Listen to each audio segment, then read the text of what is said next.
FanDuel TV's Breakfast at the Breeders' Cup is presented by WinStar Farm and by Keeneland.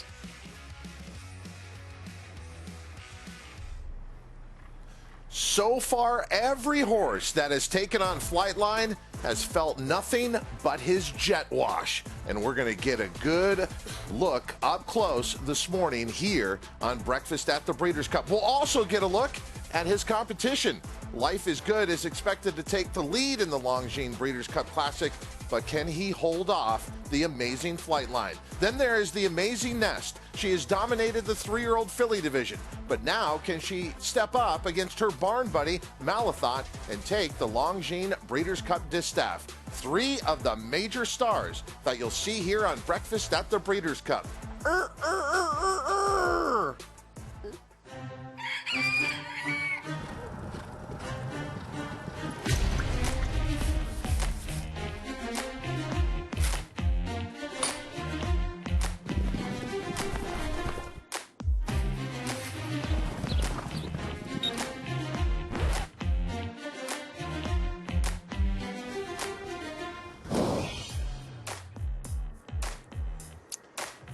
Keeneland Racecourse in Lexington, Kentucky, racing as it was meant to be, and a morning that will not be forgotten leading into the 2022 Breeders' Cup. 2 days of championship racing, Friday and Saturday. We are 1 week away from that second day and the much anticipated showdown in the Longines Breeders' Cup Classic. Flightline, let's just say, against the world. But we're going to see some of the competition taking him on this morning. Flightline has his critical last workout. Welcome to Breakfast at the Breeders' Cup, brought to you by WinStar Farm and Keeneland Racecourse. I'm Todd Trupp on our desk, just off the winner's circle here at Keeneland, and joining me is Christina Blacker. Okay, so last work, we're going to see last works for a lot of big horses today. How important are they? This is so important today, and there is so much pressure on the exercise riders today. You talk about Flightline, talking about Life is Good. These are horses that are high energy. These are horses that they've worked to rate and to relax over the last couple of years in their training. You can do too much today. You can't overdo it. These horses are high energy. We heard from Todd Pletcher talking yesterday. He's going to split up and separate Malathot and Nest so they don't do too much. Life is Good is going to go later in the morning because we're expecting a crowd here at 7:30 when Flightline works. Again, not to do too much. A horse like Flightline, a horse like Life is Good, they do everything so easily and so effortlessly. It is very easy to go too fast and to leave your race on the track this morning. Ideal conditions this morning, much like yesterday, cooler temperatures, but the track is absolutely perfect, and everyone is in a good mood. Had a chance to talk with Todd Pletcher, walk into the grandstand, and it's been a great Keeneland fall meet for him. And really, with his stars, everything has gone right for that barn, and that's just what you want. We've got essentially one more week where everything just, you got to get a little bit of luck, but so far, preparation's going great. Well, and he's such a meticulous person in his preparations, right? But all those carefully laid plans, you never know. When it comes to racehorses, they can humble you real quick. They're like having a bunch of children. They can get themselves into trouble. But so far, so good for the Todd squad, as they say. Looking forward to what we'll see from them in their final works this morning. And then, as Bob Baffert says, you bubble wrap them until next weekend. We put Joaquin Jaime in bubble wrap, and he looks great. Good morning, Joaquin. Hey, Todd and Christina, good morning to you guys. So when we look ahead to Future Stars Friday, there's a horse that's running in the Juvenile Turf Sprint who was an Iowa bred. He was purchased for only $34,000, but he's been perfect. He is undefeated, and he is a perfect 5 for 5. Tyler's Tribe, he has been a star in Iowa, and now he's looking to take his game to the major leagues right here at Keeneland Racecourse. And stay with us. Coming up later on in the show, we're going to tell you much more on the story on who this horse is named after, and that is going to be coming up later on in the morning. So much more on Tyler's Tribe, who's also scheduled to have a workout on the turf later on today at 10 a.m. right here at Keeneland Racecourse. Let's now head on over to Gabby Gaudet. Gabby, good morning. Good morning, Joaquin, and thank you so much. I'm back here at the barn of Todd Pletcher, who's set to have a big morning this morning. Of course, Christina mentioning earlier today that we're going to be seeing the likes of Malathat, Nest, and Life is Good. Todd Pletcher worked these two in company last weekend, Malathat next to Nest. Now, he's going to change things up for today. Malathat is actually going to work in company with Old Point. She's going to be working a half mile at 7:30. Nest is going to go a little bit later in the day at 9 a.m. She will be working with a horse by the name of Inventing. And then Life is Good will be working solo, just to not do too much. This horse is really energetic in his gallops, really energetic in his workouts too, and they just want to get a maintenance drill for Life is Good. So he's going to be going out at 9 a.m. We'll have more from the Todd Pletcher camp in just a minute, but let's check in with Andy Biancone.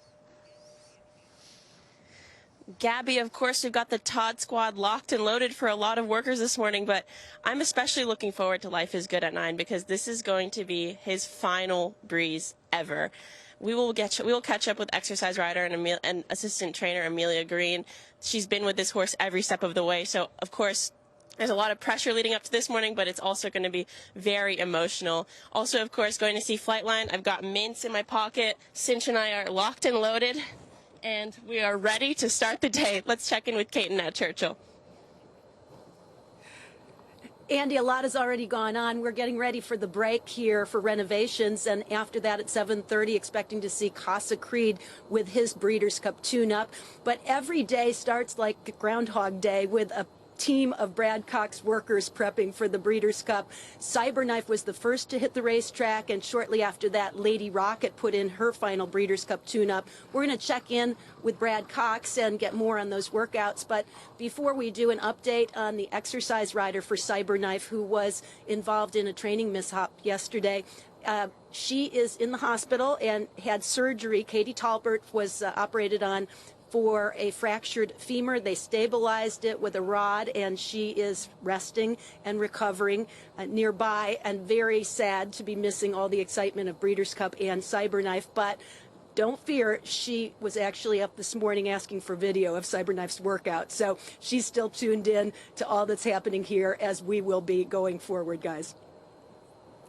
Kaiten, thank you for that update all the way around. We're actually going to stay on the 64 heading west and start at Churchill Downs in Louisville. As Kaiten said, it's already been a very busy morning there. And let's talk about Cyberknife preparing for the Big Ass Fans Breeders' Cup Dirt Mile. All our best to Katie Tolbert, too. I mean, just a key member of the family. I think when we heard from Brad Cox yesterday in the interview shortly after she was injured, you could tell he was emotional. This is a key member of the team here. So we're thinking about you there, Katie, and I know all the other exercise riders feel the same. So in her place, yesterday we had Edwin on Cyberknife. Not sure who jumped in the saddle for the work today, but here he is. And let's remember, he's, again, one of those horses that is high energy, one of those that they've really had to work with. He's always been very athletic. He's always been a horse that could kind of duck and dive and get in between horses when he's in a race scenario. And a horse like that can be that kind of squirrely is difficult to be aboard in the morning, but he's a pro here so far in this work. He's definitely sitting off the workmate as they wanted. They're giving him a target. This is normal for him in that very high head carriage, ears pinned. He's just an intense individual. This is what he does when he's in a race scenario. This is what he does in a work in the mornings as well. Now you want to see him catch up to the workmate a little bit here, because you can see along the inside the workmate just kind of opening up his stride, and there we go, leaning down a little bit, signaling to Cyberknife it's okay to go ahead and do a little bit more. A nice fluid lead change, and he's going to keep pace on the gallop out. Remember, the horse to the outside does have to do a little bit more to keep up with that horse along the inside as you were turning. Nice work for Cyberknife, just letting him do a little bit in the late stages there.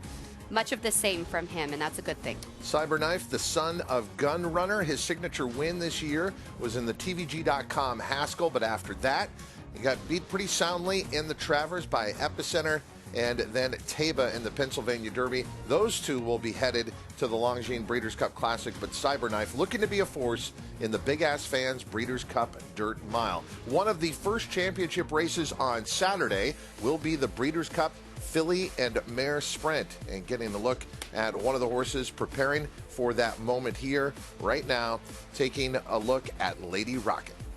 Lady Rocket is coming off of one of her career best efforts over at Aqueduct. It's pretty clear when you look at her form, that is one of her favorite tracks. She's put up some triple-digit Beyer speed figures there a few times. Now, she was second to Kamari on that day after breaking from the rail, but I think you want to keep that in mind because now you have a horse and a mare here that's going to be running third off the layoff, and you, again, don't want to do too much. You want to make sure she can run through that number last time out, and she can come with another big performance because in the past, she needed a little time off of a race like that. She was a little tough as they began the work. You would expect that from a speed horse. You saw the rider have to kind of take a hold, and as they come around the turn, noticing the rider just a little bit higher in the saddle. That will try to keep this horse relaxed. He's actually a little further away from the workmate, and perhaps just trying, again, not to let her do too much in here. She's striding out nicely as they come down to the wire, and this is going to be, again, a nice maintenance work, minute and change for Lady Rocket over there at Churchill Downs.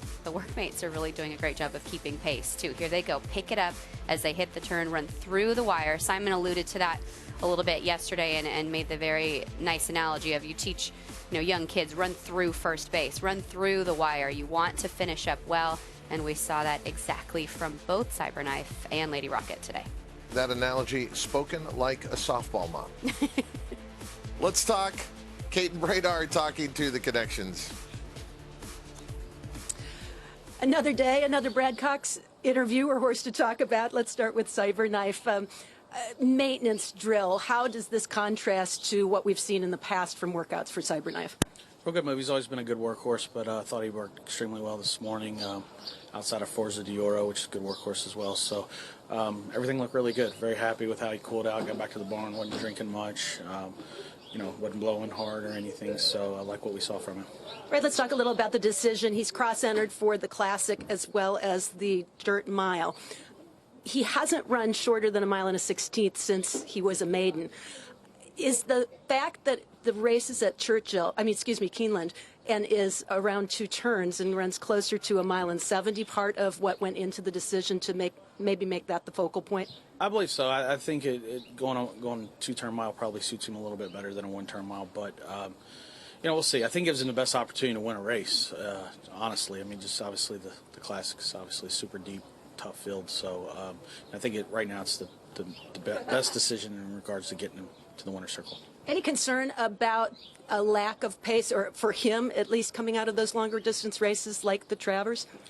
Maybe. I think the brake's very important. Sometimes he doesn't get away real fast. He gets away okay, just not quite as quick as you'd like. I think it's going to be important to be forwardly placed in this race. So I think the brake's going to have a lot to do with this performance. Similarly, Lady Rocket putting in what appeared to be a maintenance move. What were you looking for, and what did you see? She worked a minute. It was a good move, sitting outside of Girl with the Dream. Good move for both. I was happy with the way she looked. Her weight's great. Muscle tone's great. Super happy with her. And she's going to need some things to happen. I mean, that's going to be I think a wide open race probably. 7/8. Once again, she's one that needs a break, be involved. She didn't take dirt very well at Saratoga. Some horses don't take dirt up there very well. In the Ballerina, that was a complete throwout. She rebounded, had a good effort in the Gallant Bloom against Kamari, and earned a figure I thought stacked up with this group. She's going to have to run against next weekend. I know everyone's looking forward to Breeders' Cup, but you're in the midst of a heated trainer battle for leading honors at Keeneland. Big day yesterday with 2 victories and some real promising young horses. Is that something that you pay any attention to now with those trainers' races? It's funny. I was driving to work this morning. I was thinking about trainers' titles in the past, and we've been in some battles with Steve throughout the years and some other trainers. And honestly, when they're over, it's like a relief whether you win or lose, because you go to the next town and really you don't get nothing for it but like a trophy. But it is nice to win them. But yeah, it's something you watch. I mean, obviously Keeneland's a great meet. We've been fortunate to win a few of them over there, and it would be nice to add another one or just tie. I count ties, so I would take a tie. But we'll see. We've had a lot of seconds over there. I felt like and some close seconds and some grade 1s that I'm still kind of not really wanting to watch a replay on. But we're excited about today. Hopefully we can. I think we got 2 big shots in the Haggard Fayette, so we'll see how it goes. All right, we wish you good luck there. Appreciate the time, and this won't be the last. We'll be talking to Brad, I'm sure. Yeah, and just taking a look at the daily racing form today, he's got horses entered 5, 6, 7, 8, 9, and 10. So he's going to finish strong here at the Keeneland Fall Meet. And speaking of strong, Cece, I think in some ways she's underappreciated. Certainly not by her connections, but the fact that Cece is back to try and win the Breeders' Cup Filly and Mare Sprint again, I really love what she's done. She's also found the ability to win around 2 turns. She showed that at Oaklawn Park, taking the Grade 2 Azeri, but this is her game, sprinting. She was a minor upset winner last year against a horse that many people thought was invincible, Gamine. Instead, Cece was the one who dominated the Breeders' Cup Filly and Mare Sprint. This is yesterday at Santa Anita, going a half mile, Cece. Feeling fresh out there at Santa Anita as well. One of the things I love is just looking at the management Michael McCarthy does with all of his horses. And Cece is a perfect example of that.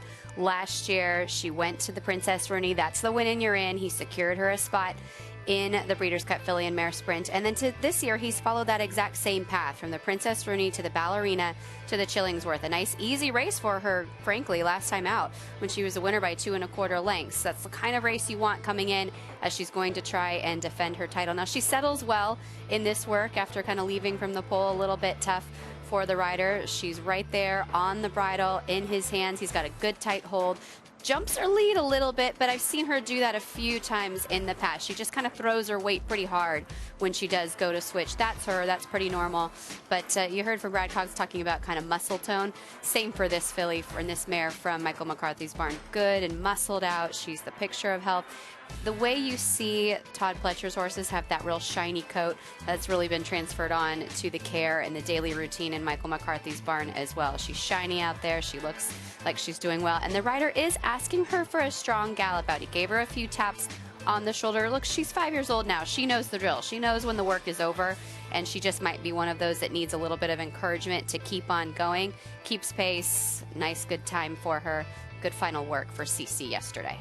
Every other start she wins. What a remarkable record. 11 wins from 22 starts. She won the Eclipse Award as the champion female sprinter last year by virtue of that win in the Breeders' Cup Filly and Mare Sprint, and she will certainly win another Eclipse Award if she can defeat this field in the Breeders' Cup Filly and Mare Sprint, part of the Saturday card, part of the Michael McCarthy barn out on the track yesterday at Santa Anita. Masterpiece, preparing for the Longines Breeders' Cup Turf.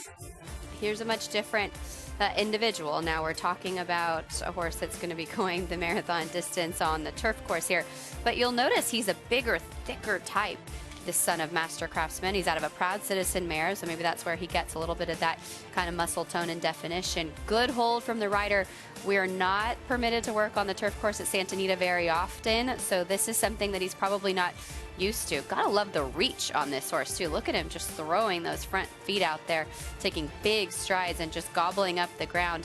He's outside the dogs. Those are the cones that they'll put out towards the middle of the course to go ahead and protect the inside portions of the course that are going to be competed on both yesterday and today. And now we're asking this horse for a pretty good work here. Running the turns very well, throwing a few crosses from the rider. Let's see the lead change. Another kind of jumping into his lead. You're going to have to kind of ask him to keep finishing up here. He looks like one of those horses that we call a bicycle. If you don't keep pedaling, he's not going to keep going. But a good work from a strongly built individual from Michael McCarthy's barn. Second most recently in the Del Mar Handicap. That was back over Labor Day weekend. And another strong gallop out here as they kind of tap him on the shoulder for a bit more. Masterpiece, the Chilean bred, a homebred for Don Alberto Stable, preparing for the Longines Breeders' Cup Turf. Also yesterday at Santa Anita, Bob Baffert's trainees were busy. And how about $1 million if you have a 2-year-old that can sprint on the grass?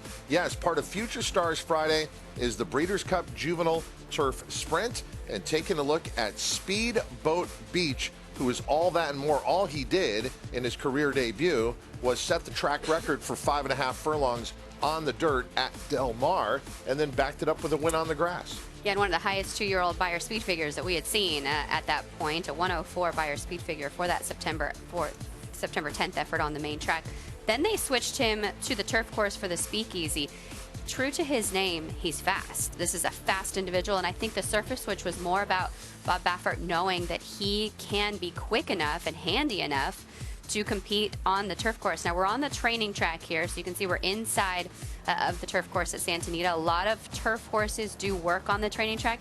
This is not something that you see very often from Bob Baffert. He very rarely works horses on the training track. But because we are going to run on the turf course... Can you hear Flightline in the background? Flightline getting ready to come out. He's on his way. I just wonder, and this horse is going to be one of the favorites, and deservedly so. Look how handy he is kind of coming around the turn there. Did they put him on the turf course for the Speakeasy because they have all the other horses on the main track like Cave Rock and everybody else, and this is the way this horse is going to be successful because we know we have the powerhouse horses on the main track already? That's how I read the tea leaves, and especially when you watch how those other horses you're talking about preparing for, say, the Breeders' Cup Juvenile. Let's talk about the Breeders' Cup Juvenile Turf, and that leads us to Pax Awallop, and in company here is Pax Awallop, who is on the outside. Pax Awallop going for trainer Jeff Mullins. Easily distinguishable on the track, a gray or roan son of Creative Cause, who took the Zuma Beach last time out, a mile on the turf at Santa Anita, and then prior to that, the Grade 3 Del Mar Juvenile Turf. That's pretty much the biggest races for 2-year-olds out on the West Coast leading to the Breeders' Cup on the grass. Yeah, this horse for Red Barons and Rancho Temescal, I'm impressed by him. He just keeps getting better. That race in the Zuma Beach, I mean, he looked like he could have won by 5-6 more lengths if he wanted to. They have a workmate with him here. They're asking for a bit more from Jeff Mullins' barn, and he has some nice acceleration towards the end of the work. Again, here's a young horse that probably hasn't had the chance to work on the turf course very often. Out there around the dogs, he's kind of curious, keeping his ears up, looking around, but also waiting for those cues from the rider. He easily could have gone faster. He easily could have done more in this work. That's a good work from a very quickly improving young son of Creative Cause. Pax Awallop is 3 for 3 on the grass coming in the Breeders' Cup Juvenile Turf. Mike Smith has been aboard for all 3 of those wins. And we did have Michelle Yu catching up with Mike afterwards. I'm going to say he was really pessimistic and in a bad mood, right? Yeah, Let's find out. Mike Smith was aboard Pax Awallop this morning. Mike, tell us a little bit about the work. Time-wise, it seemed to touch on the slow side. Yeah, you know, the game plan was to stay off behind our lead horse, but it was more of a maintenance work. He went ahead and did everything I wanted him to do. As a matter of fact, past the wire, I asked him to go ahead and go another 8th, just because we did go slow early, and he did it really nice, got a lot out of it, and he's just doing really well right now. I keep telling Jeff, I keep having to remind myself he's only 2, and I mean, he's just so professional, big, good-looking colt, really getting over the ground well, and it's a little wet today, too. They put a lot of water on it. I was kind of glad to see that, just in case we get a little rain over there. Also, you mentioned that he's kind of professional. I feel like he still has a lot of room to grow. Do you see that he maybe still has leaps and bounds to take mentally? Oh, without a doubt. Man, we ain't even come close to seeing the best of him yet. What about today, going around the dogs and everything? What was his reaction like? Because, you know, obviously in California, we don't work on the turf course a lot. He kind of looked at the first one, and then after that, like I said, once you show him once, he's pretty good about everything. But after that, he was really fine. But what I love about him is, you know, so far in his races, man, he's been really forward, but yet you can put him in behind a few if you need to. So just all depends on how the race sets up, but he's doing really well. I expect a big effort out of him. Appreciate it. You bet. Mike Smith and Pax Awallop, guys. Thank you, Michelle. A megawatt smile, and you always feel good when you've been hanging around Mike Smith. Optimistic about Pax Awallop and the Breeders' Cup Juvenile Turf. Well, arriving here today at Keeneland, it was kind of difficult getting a parking spot. There's a lot of people out here this morning, Gabby Gaudette. Yeah, Todd, we had a lot of early risers coming out here to watch Flightline in the flesh, and you can see just a couple of people lining the outside rail here, and we have a couple of really big fans as well. All right, we're going to talk to one of them. Good morning. What's your name? Anna Purcell. All right. Are you excited about Flightline? I am super excited. I was fortunate and honored to see him at the Saratoga yearling sale, and he truly touched me. I was supposed to go home back to Florida yesterday. I stuck around. I just want to see and feel that horse again. It's a once-in-a-lifetime opportunity, really, for us to see that level of genius and brilliance. So I'm here for that, and I'm super excited to see him. What time did you get up to come out here this morning? 5 o'clock. I'm here. I'm all for it. I'm heading back home to Florida right after he goes. We love your passion. And speaking of Flightline, we'll check in now with Joaquin. Hey, Gabby, thank you very much. We have Juan Leyva, the assistant trainer to John Sadler, who just got aboard Flightline. They have just left the barn. You can see Flightline just over my left shoulder. He's making his way up this long pathway here on Rice Road, and he's going to be stepping onto the track here up in the 7-8 chute. So Flightline getting set for his first local breeze here at Keeneland Racecourse. He's going to be going 5 furlongs. And I had a conversation with trainer John Sadler and what he's looking for and what the plan is going to be for Flightline today. You will hear that plan when we come back from a short time out here on FanDuel TV. Stay with us. The most exciting horse in training is having his final work for the Breeders' Cup Classic. It is coming up next year from Keeneland Racecourse on FanDuel TV.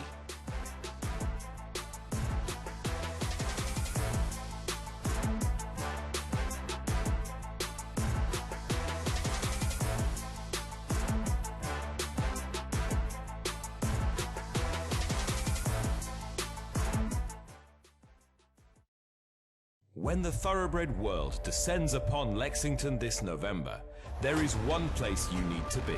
The place where history comes alive with every championship victory. He's authentic indeed! The place where the future is built with the fall of a gavel. The place that exists to be the heart of this industry. The center of it all. Home to the November breeding stock sale and 2022 Breeders' Cup. Keeneland. Everyday wins make your day that much better. And now, you have a chance at free everyday wins when you play FanDuel Casino's Reward Machine, the new daily free-to-play game that offers you the chance to win up to $2,000 in casino bonus. So take a chance on more everyday wins with Reward Machine, only on FanDuel Casino. Hey, big man. Oh, hey. Dave told me you got some kind of great system for betting that really works. That's true. What is it? Is it like home dogs? No. It's bird mascots. No, I just use FanDuel's responsible gaming tools like time and spending limits to manage my play. That's the system. Hasn't failed me yet. Cool. You know what, man? I'm just going to keep this between you and me. It's not a secret, Bob. Every bettor has a system. Make FanDuel's responsible gaming tools a key part of yours. It's more fun that way.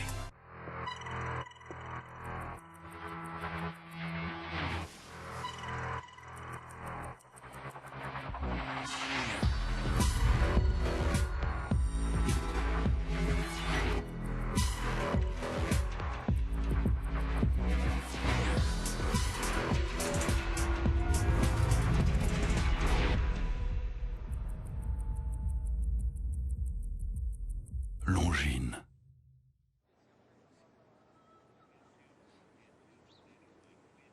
We're here in the back chute. We've got plenty of Breeders' Cup contenders waiting to go on the track, including Flightline.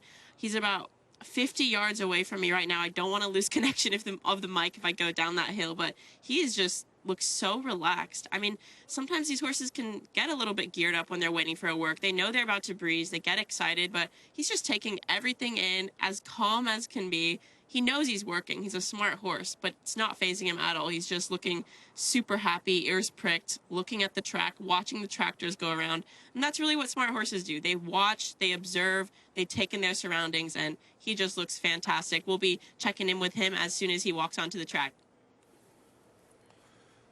And Christina, obviously talking yesterday about his record, he did have the win outside of the state of California, a big one at that, in the Run Happy Met Mile. But as far as his preparations, he didn't have a work in New York prior to that. This will be the first time we've seen him have a time to work out outside of his home base of Southern California. Yeah, and he's been here for several days. He did ship on the 23rd. That was the day after his most recent work back at Santa Anita. So he's had the opportunity to become somewhat familiar with the surroundings here. He's had a few gallops. He's been out, you know, for those good long walks. And as Andy said, the smart ones, they take it in. You heard Mark Smith say you show them something once, they do it properly the second time, and it just becomes part of the routine. So far, we're in the early stages of this new routine for Flightline in this new place. Joaquin, what is the plan this morning for Flightline? Well, Todd, the plan is he's going to work 5 furlongs here on the main track as you're getting a good live look here at Flightline, getting set for his first local breeze. 5 furlongs is going to be the plan today. It's been a quiet morning for Flightline so far, as you can imagine. He just walks about 40 minutes prior to his work to loosen up before he gets tacked up. So he's going to be working 5/8 from the 5/8 pole. So he's going to break off from the 5 furlong pole. He will finish his work at the finish line. I was at the barn earlier this morning. I asked trainer John Sadler, what do you want to see? What is your ideal final work for Flightline leading into the Breeders' Cup Classic? And he said, I just want him to cruise around there. I just want him to be in a nice rhythm. I said, as far as the time, what time are you looking to hit for 5/8? He said, about a minute and change. So we'll keep an eye on that, Todd. Just looking for Flightline to cruise around there, stay in a nice rhythm, and go in about a minute and change. And Todd, from a historical standpoint, I was looking at this the other day. Are we looking at the shortest price favorite in Breeders' Cup Classic history with Flightline? Easy Goer. He is the shortest price favorite in Breeders' Cup Classic history for now. In 1989, he was 1-2. He was 50 cents on the dollar. Slew of Gold and Muggety, they were part of an entry in 1984. They were 60 cents on the dollar. Cigar at Woodbine, he was 65 cents on the dollar. The shortest price favorite ever in the history of the Breeders' Cup was Meadow Star for Leroy Jolly in 1990 when she won the Breeders' Cup Juvenile Fillies. She was 20 cents on the dollar and paid $2.40 to win. So, Todd, are we looking at the shortest price favorite in Breeders' Cup Classic history here? Flightline, good live look at him as he gets prepared for his final work heading in to the Breeders' Cup Classic here at Keeneland. You brought up Easy Goer and his rivalry with Sunday Silence. It's hard to believe it was 33 years ago that Breeders' Cup Classic took place. I don't know whether to say Easy Goer broke my heart or Sunday Silence broke my heart, but I remember exactly where I was. I was a huge Easy Goer fan watching that Breeders' Cup Classic 33 years ago. Seems like yesterday.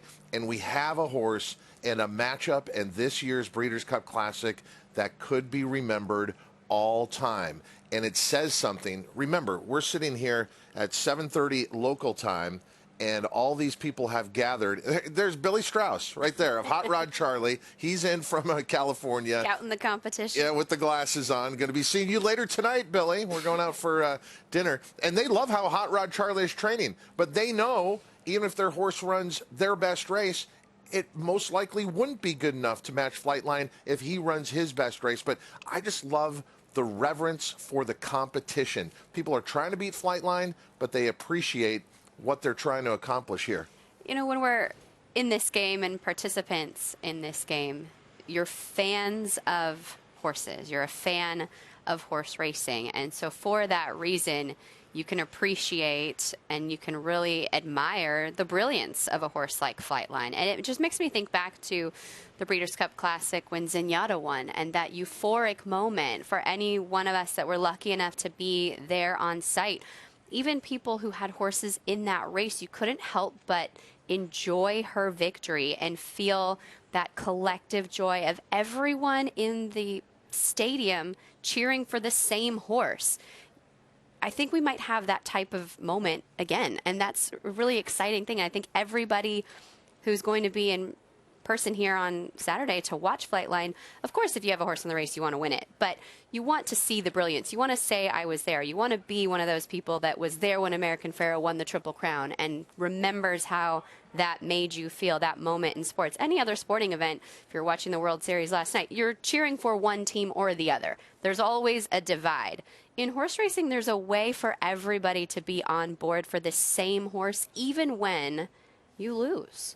In Flightline, everyone is on board for watching him. He is must-view TV whenever he's on the screen, and we've been fortunate here at FanDuel TV to cover his entire career. When no one knew who Flightline was, we were there with that brilliant maiden win, but that was back on April 21st. Here we are now, just 5 starts later, and he's on the precipice of showing the world that he is the best horse in the world. Gabby? Todd, I'm here with Terry Finley and Mr. Bill Farish, and first of all, how cool is it to be part of a horse that attracts a crowd like this? First thing in the morning. I think it's pretty cool. I really do. I turned the corner, I saw the crowd, and I just say it's very cool. What did you think of this, all these people coming out today to see Flightline? I thought there might be a pretty good crowd. I didn't think it'd be this big. I knew when 4 of my kids and my wife popped out of bed at 5:30 that something special was about to happen. What are the vibes from the camp? I mean, I think I speak for all of horse racing that we're really excited to see him in the Breeders' Cup Classic. But what is it like to be involved in a horse like this? Yeah. Well, I think we all kind of look at each other, and I think we all trade the vibes. Like, I can't believe we're in this position. I think we're all blessed, and I speak for the industry as well. I think at our core, we're all fans, so I think that makes it unbelievably cool, and just a neat experience so far. And I still have a week to go, but everybody's pumped, everybody's excited, and there's a lot of good energy around this horse and around the team. A lot of good energy, for sure. I'll ask you one more question. What makes this horse so special in your mind? You've been around Hall of Fame horses. What makes him so special in your mind? Well, I think just the way he does things, Gabby. He's just, from the day he first stepped on the track, at Mayberry's, and then as soon as John got him in California, they've just said this horse breathes different air. He just he's shown that in his races, the way he wins by so much. I mean, you can go back and look at so many great horses, and they consistently win, but they don't do it consistently by these margins. And so we're pinching ourselves. We feel incredibly lucky, and we all keep saying we're not worthy, but it's incredibly fun, and needless to say, it seems like everybody's rooting for him. I'm sure there's some owners of the competition that wouldn't agree with that, but it's been an unbelievable ride. It has been an unbelievable ride. Thank you guys so much. We'll let you enjoy the work. Todd? Christina, it's what we do. We get ahead of ourselves. But when I listen to the unbelievable ride, there's so much talk about, will there be a campaign next year? When I listen to all the stakeholders here, they're leaders in our industry, and I'm starting to feel like they know there's an obligation for horse racing to have a horse like this and to showcase him maybe for another year. We only got 3 starts. His first campaign, we're going to get 3 starts this year. We'd like to see him a little bit more, and I'm hoping that that's where they're leaning. And back to your point that you brought up yesterday about the mainstream sports public being probably more familiar with Rich Strike, the horse that won the Kentucky Derby. That's the race that if, the mainstream sports fans are going to tune in for one race a year, it's the Kentucky Derby. I think to that point, we owe it to those fans to show him Flightline, to put him on display. And it's when you get on these win streaks that you gain the fans, that you gain the followers, because no matter what type of sport you are a fan of or dedicated to, you appreciate perfection. You appreciate any athlete that is unbeaten. You can have the respect and you can want to follow that record. Flightline out on the track right now here on FanDuel TV. Make every moment more. And so many fans have done that by coming out here, setting their alarms, getting much earlier than they probably wanted to. They got up, but it is going to be worth the moment. And one of the special aspects of Keeneland Racecourse is the fact that you can get up close to the athletes. And on this morning, many are getting closer to Flightline than they ever thought. And he is about to go 5 furlongs, his last major workout before the Longines Breeders' Cup Classic. You're seeing it here on Breakfast at the Breeders' Cup, brought to you by WinStar Farm and Keeneland Racecourse. So John Sadler is in the grandstand, and he's trying to point out exactly where Flightline is. And the sun hasn't quite come up yet, but when we showed his last work in California, we showed Juan Leyva with the lights on the helmet so we could easily identify him. But actually, we got a good view of him here this morning, even better than we saw in California. Yeah, he has that light on once more again today. And that's all Flightline was, as dark as it was in California for the last 2 works, was that flash of light. You saw Jane Lyon of Summer Wind Farm to the right of John Sadler a few moments ago. She bred Flightline. She stayed in for a piece of him. You saw Stephanie Hironis, Costa Hironis here as well, keeping their eyes on him this morning. I mean, I feel nervous. He's not my horse. And here we are watching. There's just so much anticipation for this moment. And for Juan Leyva, what a responsibility. He is a Breeders' Cup winning jockey himself. He has been the regular pilot of this horse each and every day. But right now in this moment, of course, you're thinking about how grandiose it is, but you have to just trust your body, trust the clock in your head, trust what you know from this horse, and go out there and do what you've been doing for the last few years. With the flashing lights, it is like a 787 Dreamliner about to take off, and Flightline is doing that. I'm keeping an eye on John Sadler in the grandstand, his trainer, and he's more animated during this workout than he may be during the race itself, as he has started his stopwatch. It's almost as if we're rooting Flightline on, but here he comes around the turn and then down the stretch here at historic Keeneland Racecourse, the most exciting horse in thoroughbred racing, Flightline, taking off with his beautiful action. Christina, although they're going 5 furlongs, do you think this horse is obviously going to finish up even more past the wire? Yes, I think they'll let him have a big gallop out today. He does that in just about every one of his works, and it's just much of the same. He came off that work, you know, really on the bit, on the bridle. Juan Leyva let him out just a little notch coming around the turn, and now he's just going to let him coast on down to the wire. He's so effortless in the way he moves. Open up that stride, just lean down a little bit. You can hear the fans almost cheering as he breezes over our shoulder. Let's see the lead change as he's going to come into the turn and just let him get with a good gallop out. It's so smooth, you almost don't notice it. I love the way this horse carries himself. Some horses are a little bit heavier in the way they carry themselves, a little heavier in their mouth. They might kind of let the rider hold their weight a bit. He just holds himself in each and every stride. We're still kind of letting him open up this gallop out here. I mean, this is another good, strong work. Keep in mind, coming into today, he had 3 consecutive 6 furlong drills. Now the 5 furlong, just sharpener to finish up. He kind of jumped back into the bridle when he passed another horse there for a moment. Still fresh, still feeling good.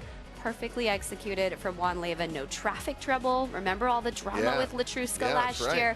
I mean, it's every one of these little things. Keep an eye not only on what you're doing with your horse, but you're playing defense with every other horse on the racetrack right now to keep him perfectly happy and in that great stride. Well, they'll have the official clocking in just a moment, but we know John Sadler has been clocking Flightline. Gabby Gaudet is right there. I'll be curious to see what he got on his watch and his impressions here, but certainly us as outsiders watching it, it looks like Flightline, 30 seconds all and that's it. systems go. Let's go to Gabby Gaudet. Just pull it up. This is breaking news. Breaking news. John, what did you think of that? Look good. We had him in, I told Juan, a minute and change, 26 and change. Just nice and easy, and he looked very comfortable. Wasn't going hard. In terms of the gallop out and everything, what did you want to see today? Just a nice rhythm. We're not in any trying to do anything special. You know, just a routine work for him kind of pre-race. All right, I promise 30 seconds. We'll let you go, John. Thank you very much, Todd. Oh, the interview requests are just going to keep getting more and more and more. John Sadler, look, a longtime trainer. He's obviously had some very good horses, but this is a generational horse. Truly, I think once in a lifetime gets thrown around too much. Yeah. But it applies here. Yeah. Not in this case. John has been so accommodating with his time, and he wants to share this horse with people. Yes. He's been sharing, as much information as he can. He's been great with everybody, but you have to think he's just breathing a sigh of relief now, right? Those were the sort of final touches. You got to check him again tomorrow, of course. Each and every morning, he's the first horse you want to check on. You don't want to see anything on your phone when you turn it on, when that alarm goes off in the morning from the night watchman or whoever's been with him overnight, but Job well done from the entire team, and they can hopefully breathe a sigh of relief as the final touches have been put on the best horse in the world. And we still have big horses ahead. The Todd Pletcher barn going to have Life is Good out here this morning. We're also going to see Malathot. We're also going to see Nest. So a lot of these fans are going to be sticking around, and it's certainly worth it. Out on the track near all the action, Andy Biancone. Hey, Todd, we're here with the John Sadler team. Juan, tell me your final thoughts on that work. I think it was just what we wanted. We went a minute and change, just well within himself. He got over the track really well, and just what we wanted, just something easy for him. Did he ever come off the bridle for you? No, he was actually really good. You know, he was strong, but not run off, so I was happy with that. Do you, what's going to be next following the next couple days? Is jogging, galloping, keeping him fresh? Well, obviously he'll walk tomorrow, we'll jog him the next day, and then we'll gallop him the week of. Thank you so much, Juan. Great job, guys. Still love that scar he has on the back end there. You can see it. It's very prominent. If you're here at the Breeders' Cup, you're down in the paddock before the Longines Breeders' Cup Classic. Believe me, it is very prominent, and it just kind of adds to his mystique. It happened when he was younger in a paddock accident, and we are so fortunate that he has made it to the races and accomplished what he has accomplished to date. But this would be the biggest win of his career, obviously.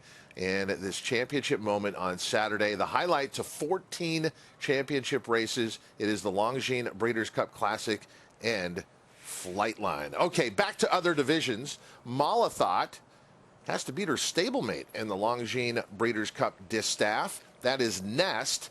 And we did have a little over a week ago where Todd Pletcher had Nest and Malathot working together.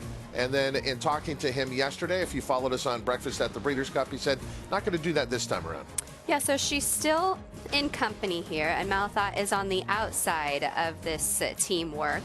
But remember, last week she was on the inside of Nest, and I thought last week's work was brilliant. And she really took a hold in that work last week, gave a lot in the mornings, a really forward type of filly, this daughter of Curlin. This is going to be a much easier drill. It's exactly what we saw from the Todd Pletcher colts yesterday, the juveniles. Just a nice, easy, open gallop, a little bit, of a work here. The rider really high in the stirrups, and she's just galloping. I mean, this is just a big open gallop for her, just kind of the easiest type of work. You'll see the pacemaker and the workmate on the inside just kind of push her a little bit, take a bit of a hold, but Malathot responds well, keeps her nose in front just about each and every step of the workout there. A flawless lead change once more.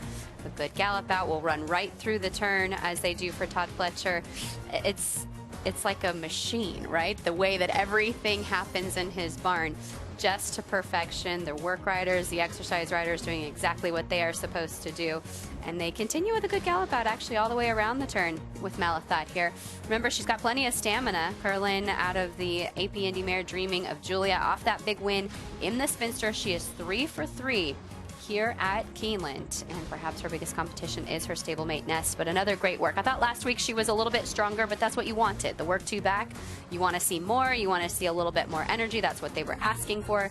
This week they're asking for the nice, easy maintenance work right into the race. Malathot knows what it's like to be at the top of the 3-year-old filly division. She won the Kentucky Oaks in her 3-year-old season. She's also never lost here at Keeneland, 3 for 3. That could factor in as well. Jack Christopher going for trainer Chad Brown. Get a chance to see Jack Christopher. A lot of talk about where ultimately Jack Christopher should end up. Most assumed that it was going to be the Big Ass Fans Breeders' Cup Dirt Mile, but instead it is going to be the Breeders' Cup Sprint. This is moments ago, Jack Christopher. Yeah, we saw him a little bit yesterday as well with that gallop, and he's definitely one of those, as we've kind of touched on, that the faster he goes, the better he looks, Jack Christopher. He's coming off the win in the Allen Jerkins, and you can't miss him, the big white face, the son of Munnings. He gives a lot of his horses that mark. Comes off the turn well, and I love seeing that from a sprinter. I love seeing a sprinter that gets a little bit more intense around the turn, because that's really when they start to wind up, and he did that in this work. Switches leads well, he's focused, he's listening to the rider, he's straight down the middle of the lane, really no problem at all for Jack Christopher here. Nice final work for Chad Brown. And around one turn, Jack Christopher is undefeated. He had the third place finish in the TVG.com Haskell. Around 2 turns going 1 mile and an eighth. But in all one-turn races, sitting at 5 for 5 and now getting a chance in the Cutter Racing Breeders' Cup Sprint. All of this information that you're gathering here on Breakfast at the Breeders' Cup, you can turn into money by joining FanDuel Racing. New players can bet the Breeders' Cup with a $100 no-sweat first win bet on FanDuel Racing. That's $100 back if you don't win your first single horse win bet. Scan the QR code or visit racing.fanduel.com for more details. FanDuel, the official wagering partner of the Breeders' Cup. The Breeders' Cup Turf Sprint is one of the most lucrative races over the 2 championship days of racing, and Casa Creed is headed there. He works over at Churchill Downs, and you will see it when we return on Breakfast at the Breeders' Cup.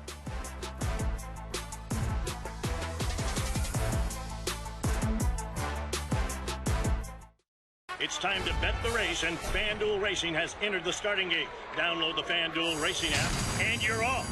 It's super easy to use from the start. Make every moment more with tools to help you win on the inside. Watch out for great promos and easy deposits. And here comes fast payouts. It's super easy to use. It's fast payouts. It's super easy. There's no doubt about it. The best place to bet is FanDuel Racing. New customers bet the Breeders' Cup and get up to $100 back if your horse doesn't win.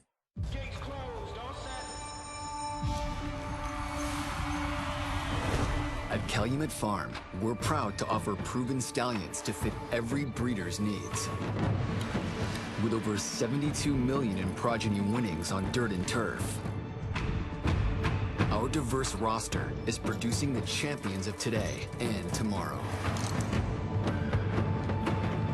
Calumet Farm, a legacy reborn. Looking to give your handicapping game a sharper focus? RaceLens is the most in-depth product in horse racing, with unique features found nowhere else. Customized PPs, summary and individual research, handicapping angles and back testing, true odds predictive analysis, and pace projection. With innovative analytics powered by data from Equibase, it will change the way you follow horse racing and take your game to the next level. RaceLens, bringing clarity to handicapping. Learn more at equibase.com/racelens. With 5 champions, 70-plus stakes winners, there is arguably no better proven stallion value than Sky Mesa. Among his leading progeny is Grade 1 Spinaway Stakes winner, Perfect Alibi. Perfect Alibi runs it home. Sky Mesa has a higher percentage of black-type horses to starters than More Than Ready, Malibu Moon, Kitten's Joy, Hard Spun, Candy Ride, and Street Sense.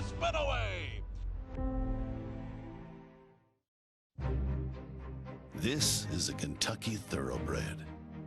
This is a Kentucky-built Powerfoil industrial fan. Like a Thoroughbred, it too delivers unrivaled performance. And while they both run with purpose and pride, this one runs to keep your workforce feeling cool and comfortable. Powerfoil, the best-selling big fan in the world. BigFans.com. Exceptionally engineered. Dream Storm to win the Rico Woodbine Mile. She's going to do it. Simple Verse has won the Ledger. Slatening Spear and Sheen Murphy get through and have won. It's getting really tight. The star of the season, Roaring Lion. The purple cap, Kamiko the far side of him. Kamiko's won. Wheel them in line. Mongostine has just won it with Mosse. Ocean Road after going to Vegas. Ocean Road.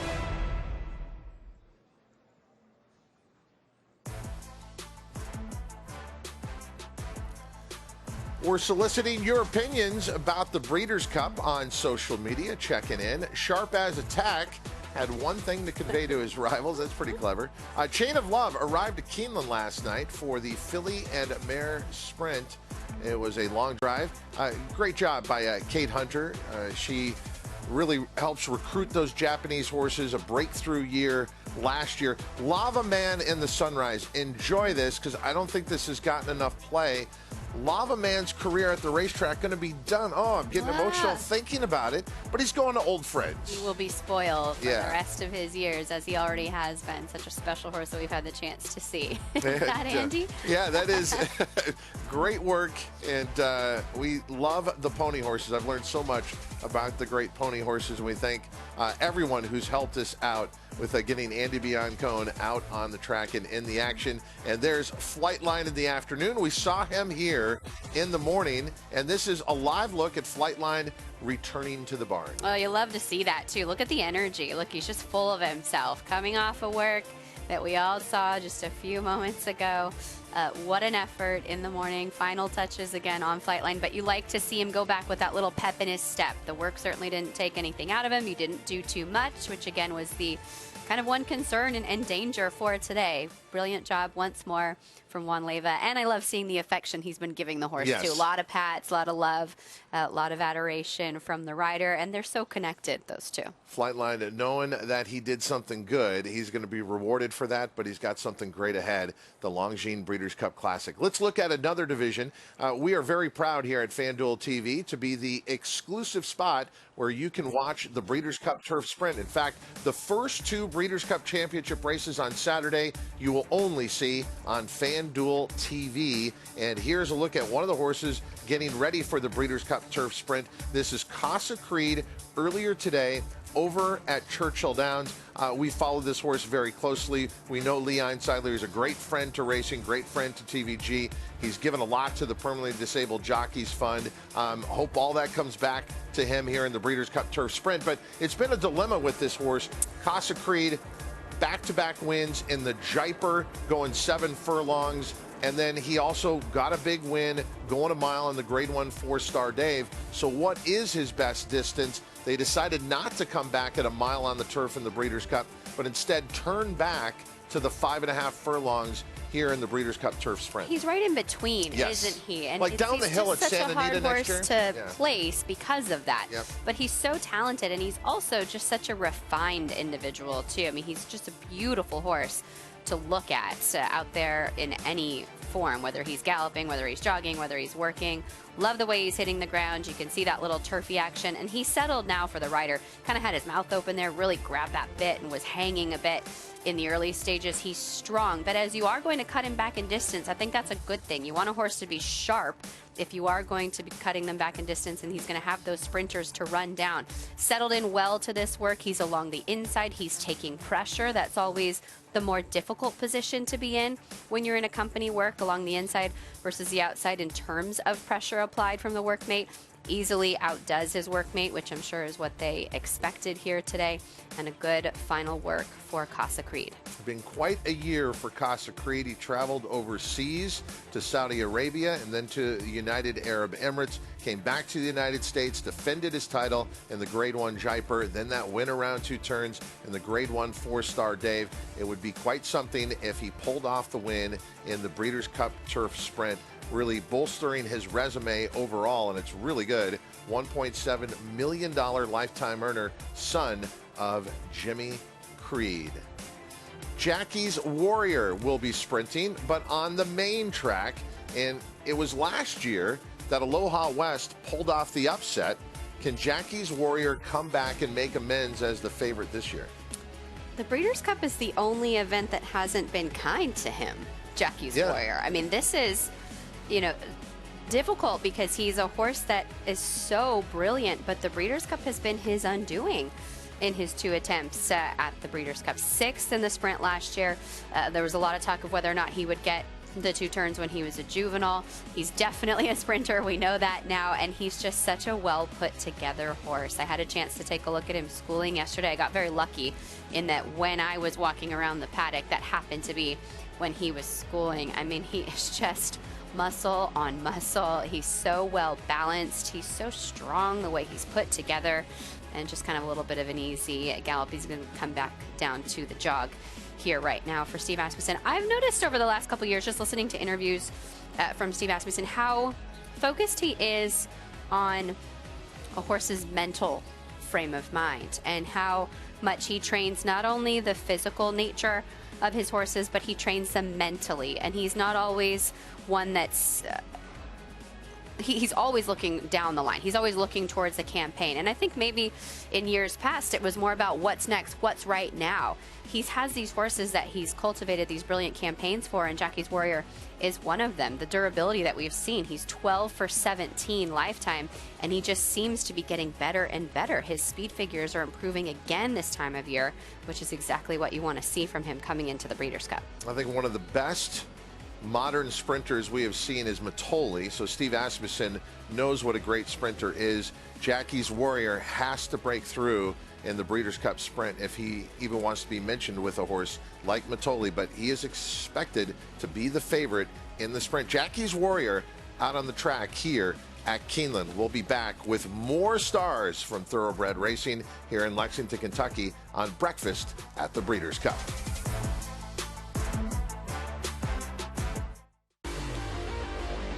Audible let loose on the outside to take the lead. Audible by 3. Audible, no doubt about it. Internet, 575,000. Thank you. EC, 675,000. Oh my, 725. What we're seeing from Audible across the board are very athletic shapes, strong hips, and powerful bodies that look like they have speed, which is really what you want to see from the freshman stallion. TVG's free handicapping tools are at your fingertips. Access expert picks, both found on the app and at tvg.com. Find selections in either the promotions header, under the More tab, or on the race page for select races. And follow your experts to get notified when new picks are available. Then use the bet ticket to play along. Check out TVG's expert picks, both on the app and at tvg.com. Hey, big man. Oh, hey. Dave told me you got some kind of great system for betting that really works. It's true. What is it? Is it like home dogs? No. It's bird mascots. No, I just use FanDuel's responsible gaming tools like time and spending limits to manage my play. That's the system. Hasn't failed me yet. Cool. You know what, man? I'm just gonna keep this between you and me. It's not a secret, Bob. Every bettor has a system. Make FanDuel's responsible gaming tools a key part of yours. It's more fun that way. It's time to bet the race, and FanDuel Racing has entered the starting gate. Download the FanDuel Racing app, and you're off. It's super easy to use from the start. Make every moment more with tools to help you win on the inside. Watch out for great promos and easy deposits. And here comes fast payouts. It's super easy to use. It's fast payouts. It's super easy. There's no doubt about it. The best place to bet is FanDuel Racing. New customers bet the Breeders' Cup and get up to $100 back if your horse doesn't win. FanDuel TV's Breakfast at the Breeders' Cup is presented by WinStar Farm and by Keeneland. But it's authentic in front. He won the Derby. He won the Breeders' Cup Classic. He's authentic indeed. In 2020, Authentic punctuated his Horse of the Year campaign with a dominant victory in the Breeders' Cup Classic. This year, the World Championships return to the heart of horse country, and the biggest names in the sport have assembled at Keeneland Racecourse. Who will rise to the occasion and emerge as this year's definitive star? FanDuel TV brings you all the action as the competitors and their connections make their final preparations for the biggest weekend of the year. Welcome to Breakfast at the Breeders' Cup.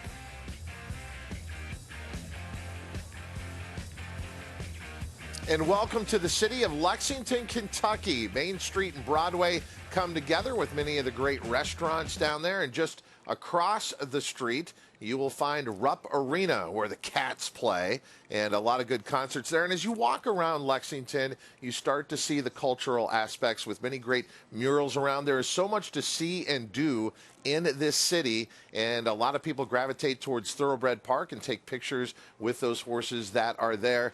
I hope you will make the trip here to one of my favorite cities in the country, Lexington, Kentucky. And aside from all the things to see and do, it's the people and the interactions you have that will keep you coming back. So many good people here in the Commonwealth. We thank them for welcoming us here every spring and every fall as FanDuel TV comes here to cover Keeneland Racecourse. Welcome back. I'm Todd Trupp alongside Christina Blacker. We just got started on the show, but there are still big horses to come with Life is Good and Nest coming up. Yeah, definitely looking forward, especially to Life is Good. We know that he's a high energy type horse. He's going a little bit later this morning. Maybe the crowd has kind of thinned out a little bit now that Flightline's gone back to the barn, so you should have a quiet track for Life is Good about 9 o'clock. Awake at midnight. That would describe Christina Blacker. She found out there's a pretty good nightlife in Lexington. Not that she was attending. No, I was trying to sleep. Outside her hotel room Plenty window. of people having fun out there. Awake at Midnight is also the name of a horse that will be going in the Longines Breeders' Cup Distaff, and this is much, much earlier today here at Keeneland.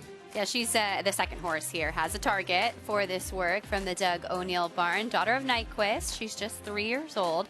She does seem to be improving, but she's yet to win a graded stakes race. She was second in the Grade 2 Zenyatta, going the mile and a 16th last time out.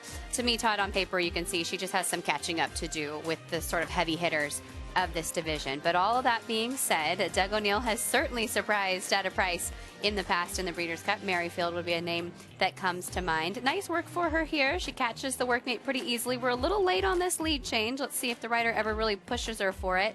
Hasn't quite switched and hasn't really forced her to do so. You want to see a horse practice the way they are going to play.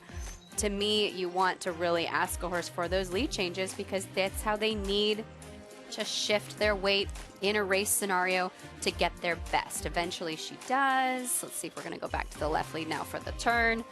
Not my favorite work that we've seen so far, but again, you're fit, you're ready. I would have liked to see the rider maybe push her a little bit more for that lead change on time.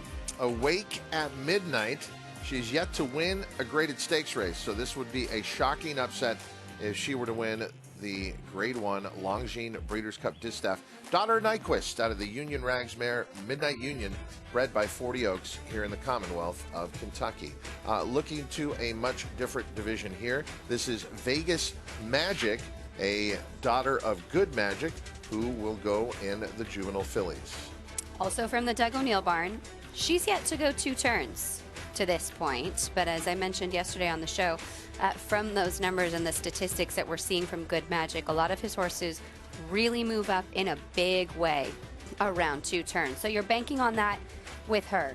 She won her first 3 starts, including the Grade 2 Sorrento. She was a lackluster 4th in the Del Mar Debutante last time out, and I looked at the Thorograph numbers, Todd, last night in this division. The Southern California numbers just aren't coming back as strong as we're seeing out here on the East Coast, especially here at Keeneland. So I think all of the SoCal fillies have a little bit of catching up to do if they're going to keep up with some of the East Coasters. But this is an okay drill from her, again, with a target, with a workmate. She's on the outside, still in the bridle, going easily for Doug O'Neill here. But we're going to have to get to the bottom of her, and I'm sure they have in the last few works because, again, you are asking for more. You're asking for more distance coming up to this race. She's not as long as you would expect for a horse. She's a little bit more compact in her build from what we're seeing, but she does show a nice little bit of acceleration at the end of the work there, so a good strong gallop out for her here. Vegas Magic, owned by Omar Aldabaugh, Todd Cady, and Ty Leatherman. And I have the feeling with that name, Vegas Magic, and Omar Aldabaugh involved, there are some good stories behind that. Let's find out more from the rider of Vegas Magic with Gabby Gaudet. Up here in the grandstand with jockey Jose Ortiz. And Jose, you said you worked Vegas Magic a little bit earlier today. What did you do, and what did you think of the work? Yeah, we went 5-8. She set off another horse and, just passed it in the stretch. And I think she went fast and she worked very good. I was very happy with the work. I get to know her a little bit better. I've never been on her, so it was good. How important is that for Breeders' Cup weekend, or really any day, to be able to get on the back of the horse in the morning and figure them out a little bit? When you got the opportunity to get back on them, it's you get more familiar with the horse and it's a lot better. I was very happy that Doug asked me to come out and work her today. You're up here. Did you happen to catch the flight line work at all? I did. Yeah. What do you think? Yeah, he looked amazing. Yeah, beautiful stride. Rider was just cruising. It's kind of funny to see riders and competitors watch different horses that are competing in the Breeders' Cup. Do you come out here and kind of assess the competition sometimes? Yeah, I try to look at every horse, but they all look amazing. This is good horses. They classy and they all working. They're working very good. What's it like to kind of the lead up for the Breeders' Cup? I mean, I know you've been here before. It's not your first rodeo, but just to be able, it's kind of the end of the year. It culminates at the Breeders' Cup, and to be able to come back pretty much every year. It's amazing. It's just happy to get the opportunities I get, and I think I have a very good lineup for this year, so hopefully we get some. Jose, thank you for the time. Thank you. Well, Christina, that's not to be overlooked. While the fans are coming out here to see their favorite equine athletes, the jockeys are pretty good too, and the stars of our sport. Yeah, did you see the way that Jose perked up when he started to talk about Flightline 2? It's not his horse either, but that's the appreciation for a good horse and being out and being able to take a look at what he was able to do a little while ago. So great that he got to know Vegas Magic, especially with a young filly. You want to know if they have any quirks. You want to know if they have that nervous energy. You want to know what they're like, not only physically, but mentally as you're approaching a race in a scenario that's going to be very different for her. This is going to be a crowd that she's not used to. This is not something that for the 2-year-olds you've been able to rehearse or school for. This is the biggest stage she'll be on. The NetJets Breeders' Cup Juvenile Fillies, part of Future Stars Friday. The emphasis on 2-year-olds, 5 championship races on Friday at the Breeders' Cup. We're here in Lexington, Kentucky, but we're very pleased to have out in Arcadia, California, with the sun yet to rise, still about an hour and a half away, Michelle Yu. Hey, Michelle.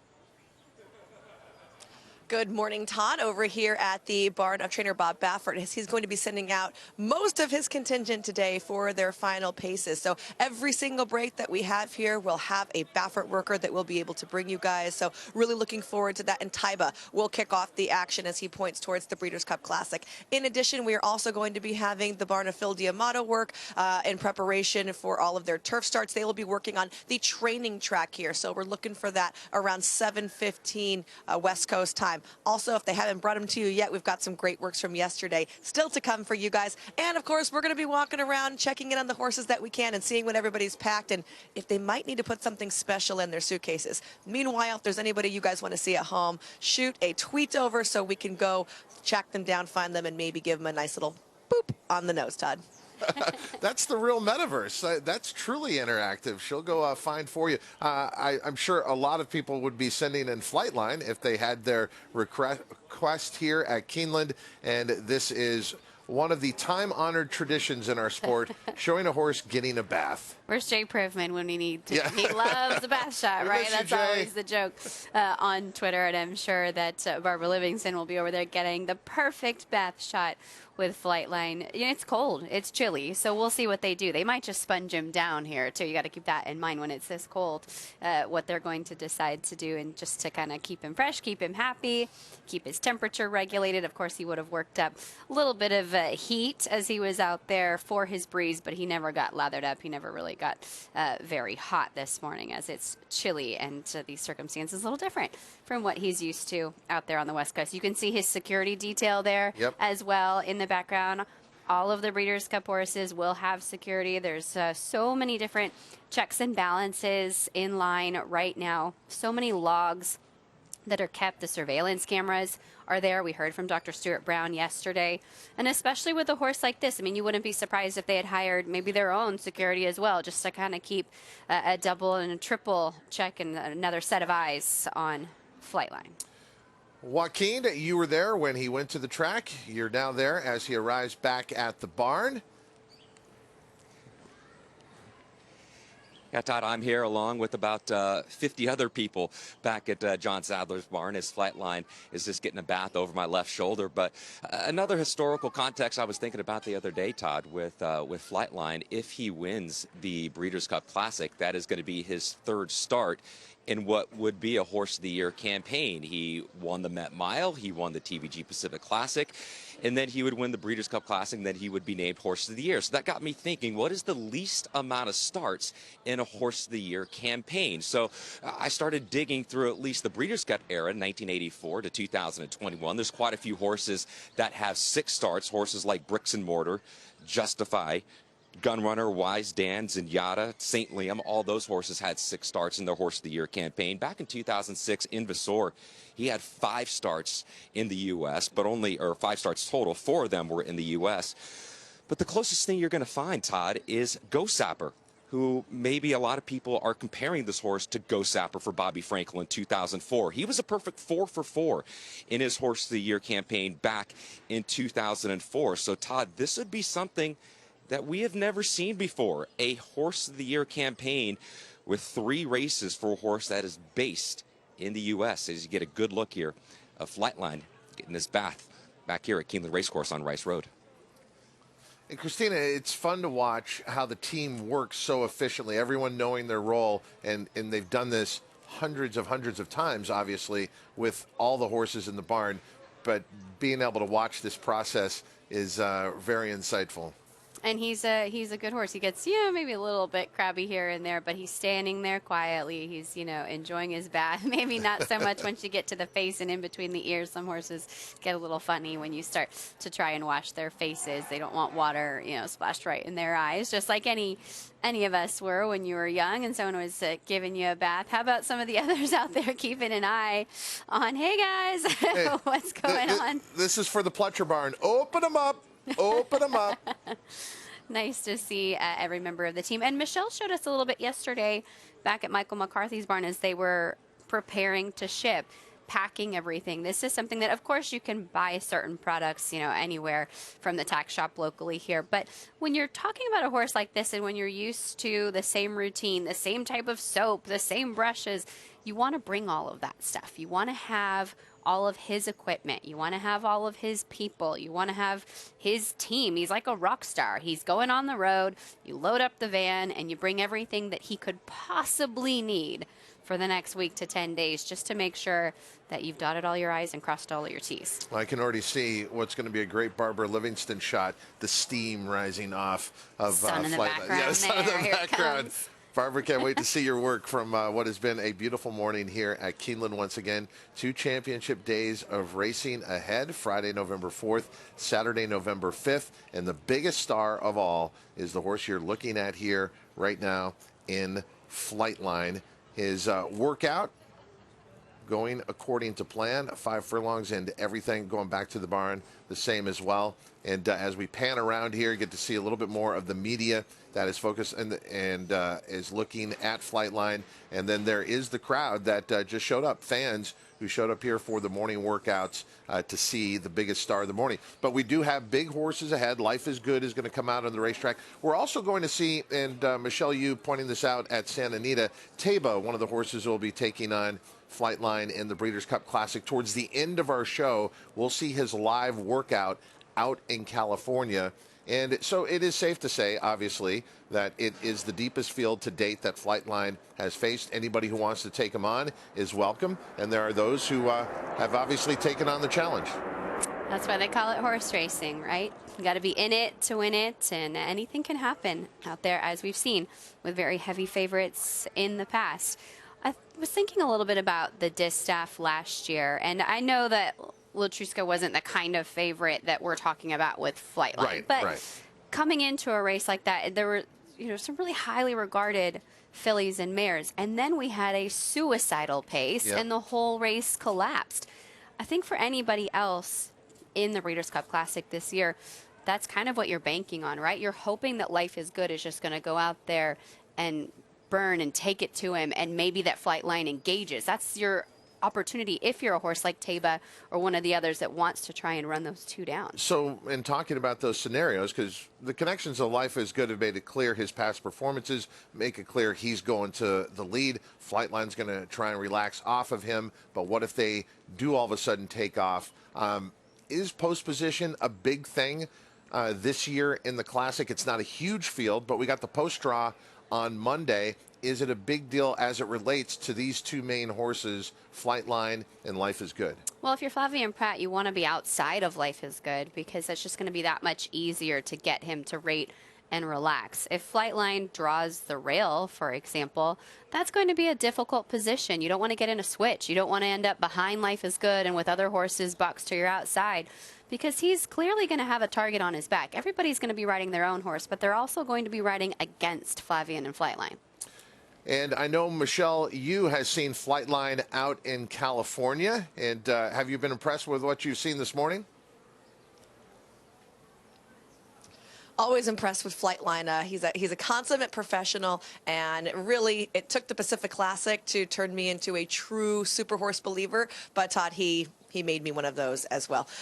So actually, right now, we're going to talk about horsetails. I'm standing here with Comanche Country. She's actually going to go out and do her work in just a little bit. But you'll notice she is a horse of two colors. Niall Dalton, who bought this filly from Ireland, where she got her pre-training as well as her first races, told me one of the things that stuck out to him was just how great she was mentally. And you heard Jess yesterday, if you watched our show, talk about how she acts like she's not a quote-unquote good horse. She's just really calm and does a lot of things for you. So she loved her attitude as well. But there are some things that Comanche Country does not like. She's not a girly girl. She does not like her hair done, and she does not like her nails done. As you can see, she's tried to get a body clip here, and this is as far as she would let them body clip her. The rest, she said, no thank you, my friend. Also coming up this way, she's got a line just about here. If you move forward of it, you see she puts her ears back a tiny bit. She doesn't like that either. And they've told me around the barn that when she goes to get her feet done, her bones turn to liquid, so she just pretty much lays down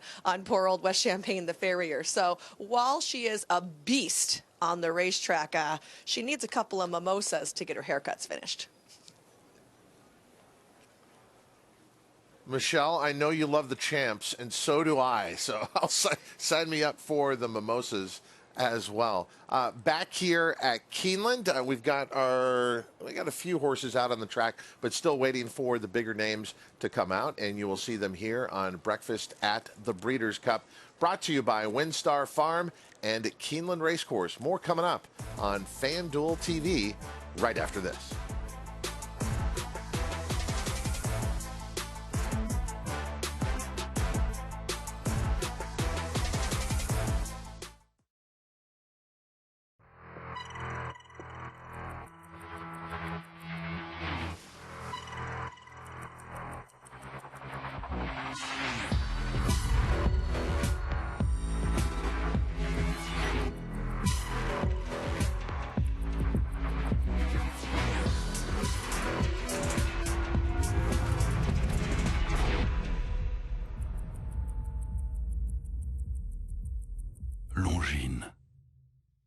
On FanDuel Casino, we make it easy to turn your site credit into real money. Unlike other casinos who make you wager your site credit over and over before you can withdraw it, we play fair. Just play through it once and you keep what you win. Turning all your site credit into real cash is that simple. Plus, you'll get paid your way, quickly and securely. Come see why FanDuel Casino promotions give you so much more than other online casinos. Join FanDuel Casino and play it again with up to $1,000 back if you're down on your first day. TVG's free handicapping tools are at your fingertips. Access expert picks, both found on the app and at TVG.com. Find selections in either the promotions header, under the More tab, or on the race page for select races. And follow your experts to get notified when new picks are available. Then use the bet ticket to play along. Check out TVG's expert picks, both on the app and at TVG.com. This is a Kentucky Thoroughbred. This is a Kentucky-built powerfoil industrial fan. Like a Thoroughbred, it too delivers unrivaled performance. And while they both run with purpose and pride, this one runs to keep your workforce feeling cool and comfortable. Powerfoil, the best-selling big fan in the world. BigFans.com. Exceptionally engineered. Chase the day with Day Chaser Cocktails, the official ready-to-drink canned cocktail of Breeders' Cup.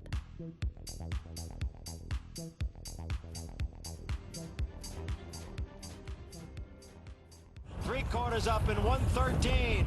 Life is good. Challenged here on the outside by Law Professor. Life is good. Now getting away again. Life is good is in front by 2.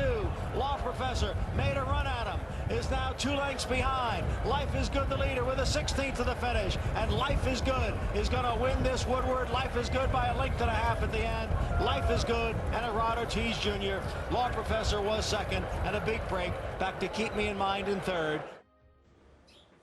Life is Good has had a very good year. Here, stateside in the United States, he's been fine. It was the Dubai World Cup where he really didn't take to the track. Hey, Christina, how are you? Welcome back. Good burritos you made this morning as well. Was fourth in the Dubai World Cup, and he really didn't take to the track. Then there was the effort last time out in the Woodward where he was the favorite, 5 cents on the dollar. Wasn't overly impressive, but his connections are confident you're going to see the best of Life is Good in the Longines Breeders' Cup Classic as he takes on Flightline. And the best news is you're going to see his last major workout here on Breakfast at the Breeders' Cup. That is going to be coming up at 9 o'clock. So at the top of the hour here, local Life is Good will be coming out onto the track for his last major work before the Longines Breeders' Cup Classic. Gabby? Guys, how does it feel to be a jockey? Good. Did you win the race? Yeah? Did you win the race? Yeah. Or what about you? It was a 3-way dead heat. Thank you guys. So cute. Oh my gosh. Well, we should point out, a number of people came out to see the stars of the Breeders' Cup work, but you can come out on Saturday mornings out here at Keeneland. They have the spring meet, they have the fall meet. It's the last day of the fall meet, and so a lot of these activities are set up. There's some equicizers down here as well. Hot coffee and cocoa right over there. Oh, okay, thank you. I'm going to be taking a break soon. Grab that. Run over there. I think they're giving away breakfast sandwiches again, too. Love me a good breakfast sandwich. Nice biscuit with some chicken in there as well. Definitely come out to Keeneland at some point. If you are a fan of horse racing, you should be here at least in the spring or in the fall. Come and visit Keeneland Racecourse. Promise you will not be disappointed. If not, you got the next best thing. Watching us here on FanDuel TV, playing through FanDuel Racing, playing through TVG.com, playing through the TVG app, and a reminder about what we do leading up to the Breeders' Cup. This is just part of the preparation for you, and a reminder to download FanDuel Plus. Just pick your favorite platform, Roku, Fire TV, and Apple TV. Mike Joyce looks very surprised there. But yes, download FanDuel Plus and get yourself ready for the Breeders' Cup. They better be ready for Golden Pal in the Breeders' Cup Turf Sprint. Wesley Ward is very confident coming in, and from everything we've seen from Golden Pal's preparations, he should be. We'll talk more about your favorite for the Breeders' Cup Turf Sprint when we return on Breakfast at the Breeders' Cup.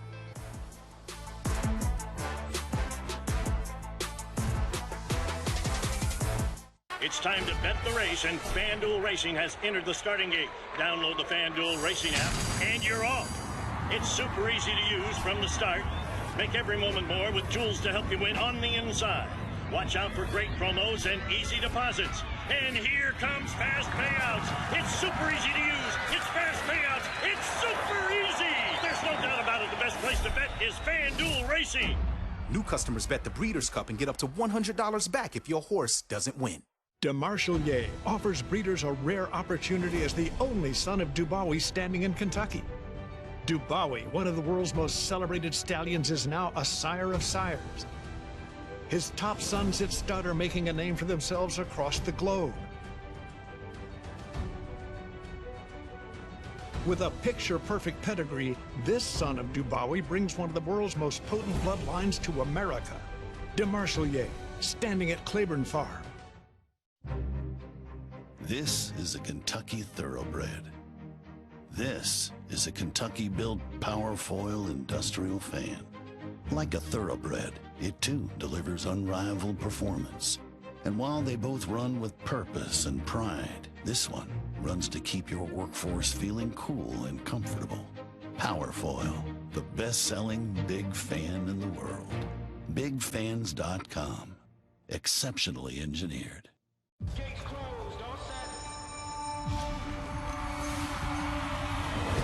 At Calumet Farm, we're proud to offer proven stallions to fit every breeder's needs.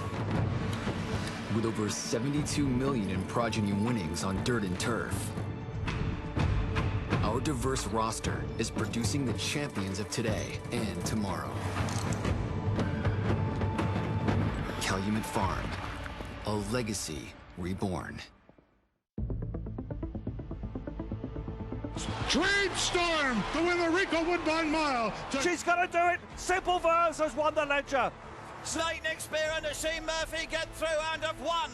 It's getting really tight. The star of the season, Roaring Lion. The purple cap, Kamiko the far side of him. Kamiko's won. The other midline, Mongostine has just won it with Mosse. Ocean Road after going to Vegas. Ocean Road. Maximum Security proves he's the real deal with a gate-to-wire win in the Florida Derby. Champion 3-year-old. Maximum Security has won the TVG.com Haskell Invitational. 11 triple-digit buyers. Maximum Security, he smoked them in the Cigar Mile. Grade 1 winning 4-year-old. Maximum Security takes them all the way in the TVG Pacific Classic. Secure your mare's future. Maximum Security. They're into the stretch, and they gotta get Golden Pal. Golden Pal now set down by Arad Ortiz. Lieutenant Dan trying to make a race of it in second. Emiratian is third to the inside, but it is Golden Pal. Golden Pal, wire to wire in the Breeders' Cup Turf Sprint. Lieutenant Dan was second. Charmaine's Mia got third. Outside of Lieutenant Dan, he really ran them off their feet last year, did Golden Pal in the Breeders' Cup Turf Sprint. He was also winner of the Juvenile Turf Sprint in his 2-year-old season. He looks to join a very illustrious group of horses who have won 3 Breeders' Cup events. Here's a bit more on Golden Pal.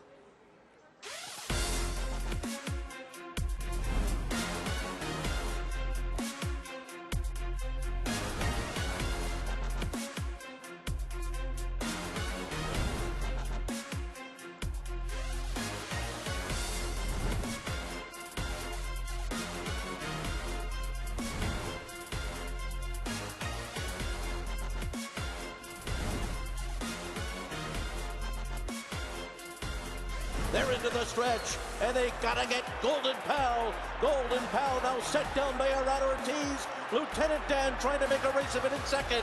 Emiratian is third to the inside, but it is Golden Pal. Golden Pal, wire to wire in the Breeders' Cup Turf Sprint. I'm so closely attached to this horse. I love him so much, and to have him really come through in front of, on our biggest stage, the Breeders' Cup, was great. I saw an interesting picture on social media, him training. He wasn't wearing shoes. He paddock schooled. He wasn't wearing shoes. Is that something normal for him? Yeah, he's trained his whole life without shoes, and we put him on like what I say is I either go 5 days or five hours out when I shoe him. But a lot of my horses don't train with. In fact, most of my horses don't train with shoes. But he's just doing great.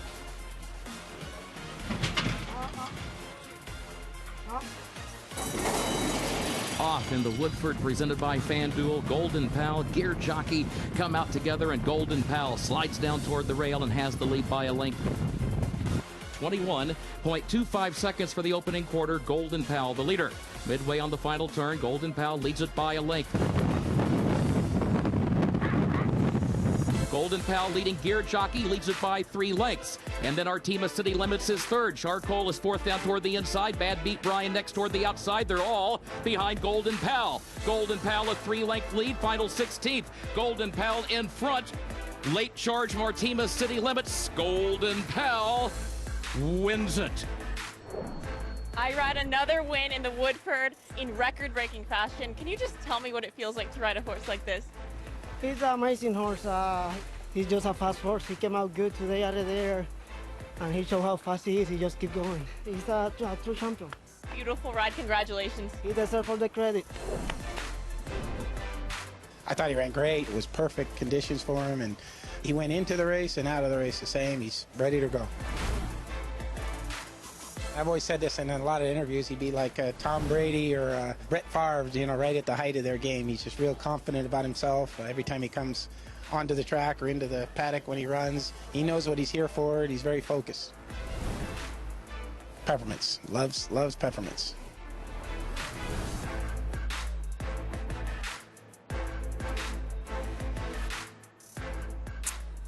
Golden Pal, so fast away from the gate. I love taking a look at the jockey cam footage there. You don't often see that in a turf sprint where a horse comes out of the gate and you don't see any others to their left and right. That's part of what makes him so brilliant. He is so fast from the starting gate, hits that first point of call each and every time, and that has amounted to a perfect record here at Keeneland. He looks to continue that in the Breeders' Cup Turf Sprint. Let's take a look at his work from yesterday. It was here on the turf course. If you look through his form, you do notice that Wesley Ward works him on the turf course pretty often, even up at Saratoga. He was on the grass there for his works. He had one main track work here back in August, but outside of that, always on the grass. So this is what he is used to.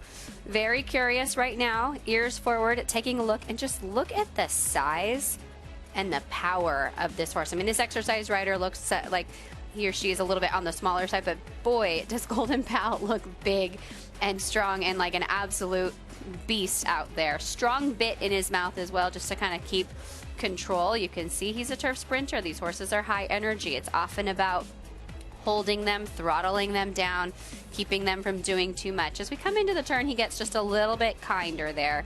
Still going around the dogs, still a nice big open stride, ears flicking back and forth. We talk about the ears so often.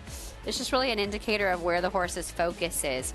If they're flicking those ears back and forth, they're listening to the rider. He can do more. He has that right ear kind of listening back. Does this rider want me to do more? Do they not? No, we're taking a good hold and we're just getting a nice, easy move over the turf course here for Golden Pal. 16-2. He's got some good size to him for a turf sprinter. All that muscle on muscle. The powerhouse undefeated here at Keeneland at 4-for-4. The son of Uncle Mo, out of that brilliant sprinting mare herself, Lady Shipman. Wesley Ward with the finishing touches on the horse he calls the best he has ever trained.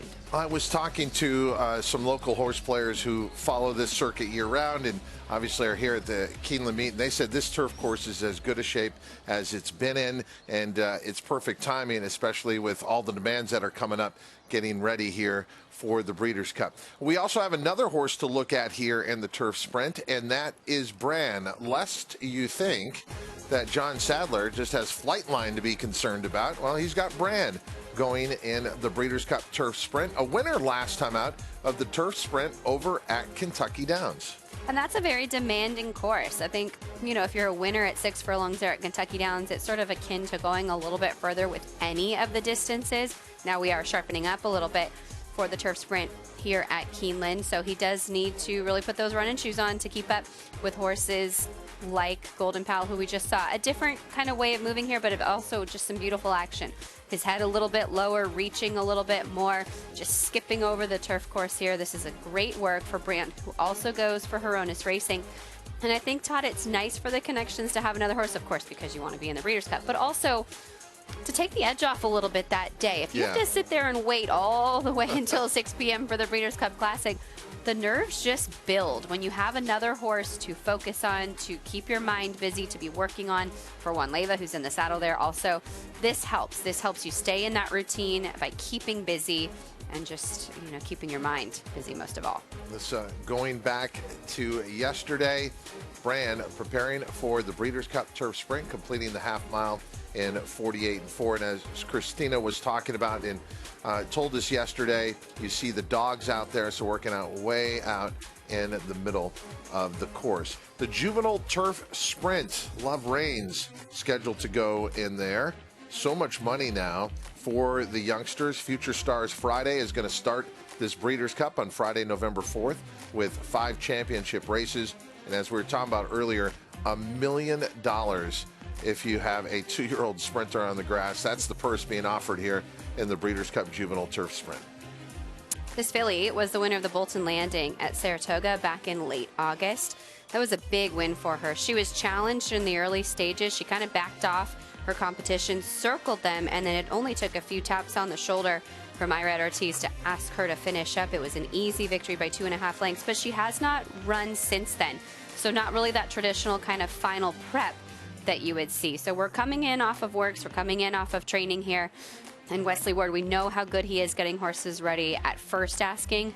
Those skills lend themselves well to coming off a little bit of a freshening. You want a fresh horse when you're talking about sprinters. And with a filly like this who's a little bit more forward, you don't want to do too much and kind of squeeze the lemon dry too soon.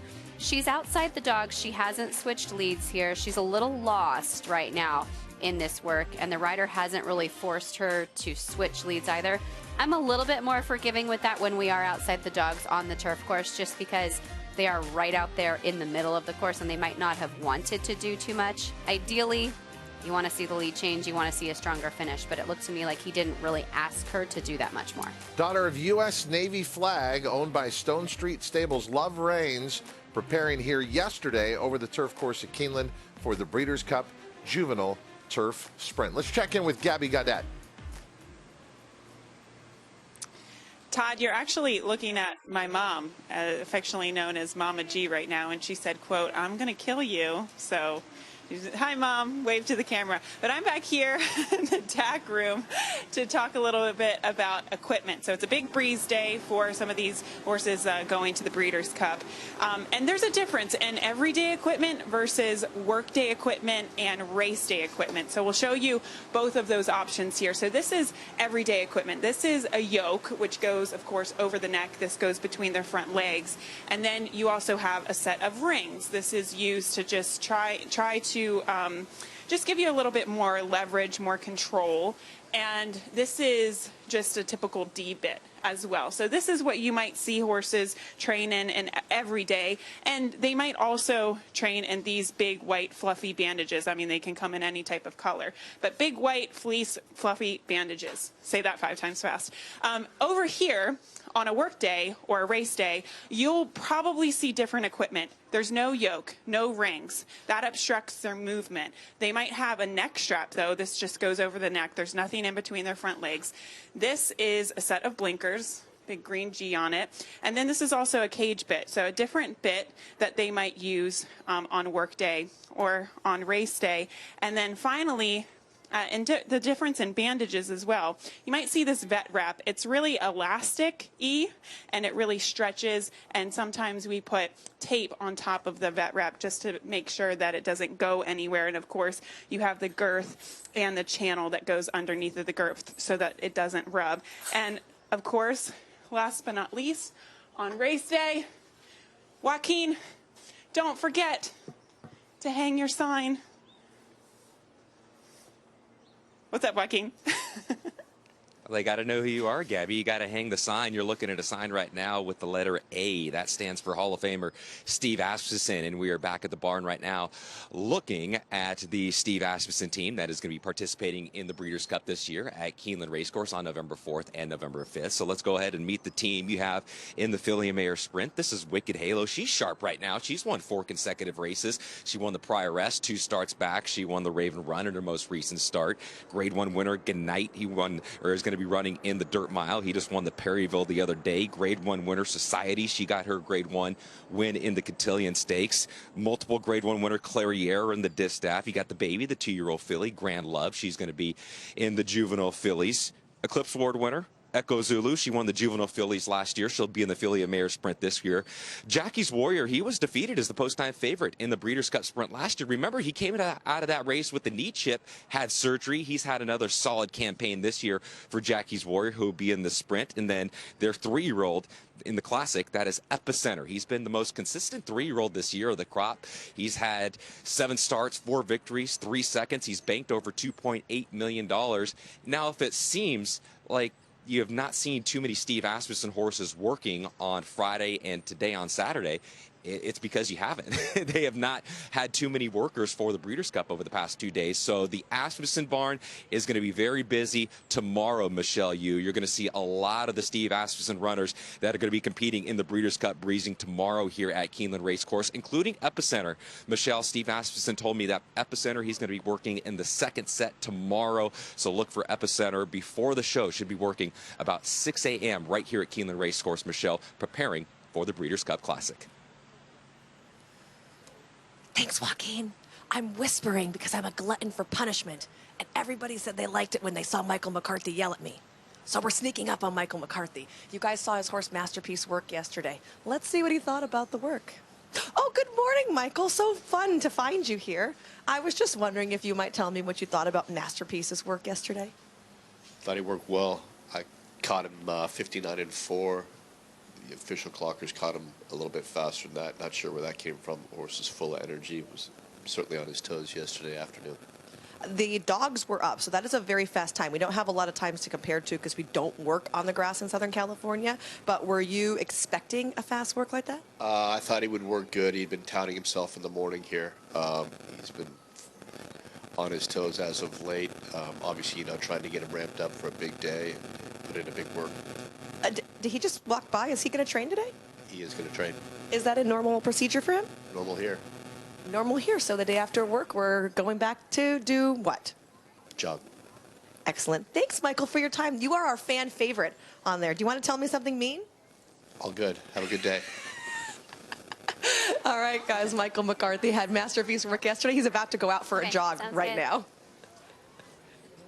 We look forward to having Michael McCarthy out here. Michelle Yu will be joining us as well. She'll be making the ship out here, and Michael McCarthy, obviously, he the big loves star being for him. bothered. He does. He I know. might, put on a grumpy face, but he loves it. It's my favorite. that droll sense of humor. It's fantastic and sneaks up on people as well. Life is Good is not sneaking up on anybody. Life is Good getting ready to leave the barn of trainer Todd Pletcher, finishing our renovation breakout here, and Life is Good will be out on the track here momentarily. And to Andy's bringing it up earlier this morning, I thought it was very poignant that this will be kind of an emotional day for the team, especially for Amelia Green, who's been such a big part of his success and been on him in the mornings, and one of the riders that really kind of got him out of some of those bad habits that he got into in the early stages of his career, where he always was cocking his head a little bit. He was veering out into the middle of the racetrack. She's worked with him day in, day out, and to come into this last work before Breeders' Cup Classic, an emotional day for her for sure. Yeah, and Life is Good. He will be at WinStar Farm bolstering their stallion roster. And we thank WinStar Farm for sponsoring breakfast at the Breeders' Cup along with Keeneland. If you were not with us for the first portion of our show, then you missed one of the most pivotal moments leading to the Longines Breeders' Cup Classic. It was the final work for Flightline. It was brilliant this morning. Much of the same what we saw from Flightline. He does have that a little bit higher knee action than you'll see from some of the other dirt horses, but this is just part of his brilliance, part of the way he carries himself and just how effortless he is. Juan Leyva doing a great job too, hitting the mark in terms of time. We heard John Sadler tell Joaquin that he wanted a minute and change. That's exactly what they got for the 5 furlongs. He let him out a little bit of a notch on the turn here just to kind of pick it up a little bit. And you want to keep that in mind here at Keeneland. And he's used to Southern California. He's used to California, a tighter track in general, and that's what you have here. But you need to be able to run the turns to be competitive. You need to have that athleticism in a race like the Breeders' Cup Classic, and to be able to probably make multiple moves when you're considering that all of the other riders are going to be riding against you because you have a target on your back. Lets him open up his stride here as they come to the wire, leans down, just kind of shakes the reins a few times. There's that burst that you want to see from Flightline. A flawless lead change. Again, he'll shut it down just a little bit and coming into the gallop out, but then Juan kind of reminds him with a few more kind of taps to let's keep it going. We're going to be going the mile and a quarter. We want to continue up with a strong work here today. And you can see the traffic out on the track is typical in the mornings, but everyone's staying out of the way here. And that was something that you alluded to last year, which was a big story on breakfast at the Breeders' Cup. Latruska getting unexpected company during work, not happening here at Keeneland with the biggest star of the 2 days, Flightline. Absolutely perfect move earlier this morning and returned to John Sadler's barn in great shape as well. So Flightline is ready. Are you? We certainly know that many people are anticipating what Flightline is going to do in the Breeders' Cup Classic. But before that, there is another obstacle for a lot of these horses, and that is drawing the right post position. You will see the post position draw here on FanDuel TV. That's coming up on Halloween this Monday, October 31st. They're taking it to Rupp Arena. We'll have the draw for all 14 championship races, 5 of them on Friday, and then 9 of them on Saturday. And that coverage of the post position draw brought to you by Root and Riddle Equine Hospital. Back out in California, Masterpiece getting ready. The Michael McCarthy Barn, kind enough to open up their operations to us so we can bring a coverage here to you on Breakfast at the Breeders' Cup. We'll be back with more from around the country after this.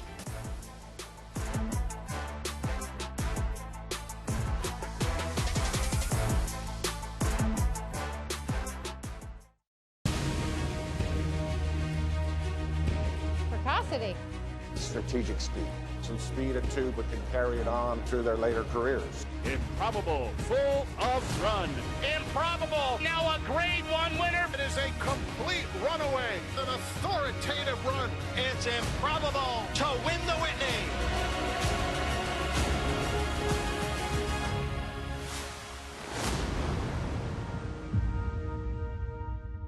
TVG's free handicapping tools are at your fingertips. Access expert picks, both found on the app and at TVG.com. Find selections in either the Promotions header, under the More tab, or on the race page for select races. And follow your experts to get notified when new picks are available. Then use the bet ticket to play along. Check out TVG's expert picks, both on the app and at TVG.com. Hey, big man. Oh, hey. Dave told me you got some kind of great system for betting that really works. It's true. What is it? Is it like home dogs? No. It's bird mascots. No, I just use FanDuel's responsible gaming tools like time and spending limits to manage my play. That's the system. Hasn't failed me yet. Cool. You know what, man? I'm just going to keep this between you and me. It's not a secret, Bob. Every bettor has a system. Make FanDuel's responsible gaming tools a key part of yours. It's more fun that way. Unified. A 3-time graded stakes winner by leading sire Candy Ride. Defeating multiple Grade 1 winner Mind Your Biscuits in the Gulfstream Park Sprint. And second in the Grade 1 Carter by a nose. With multiple stakes winners in his first crop, including Roger McQueen and Unified Report. Unified. A proven winner on the track. A proven stallion in the making. FanDuel TV's Breakfast at the Breeders' Cup is presented by WinStar Farm and by Keeneland. They're into the stretch, and it's Life is Good. Off the turn with a 2.5-length lead. Ginobili full out in second. On the inside, 8 Rings is third. They're coming past the 16th pole. It's Life is Good. And this colt is incredible.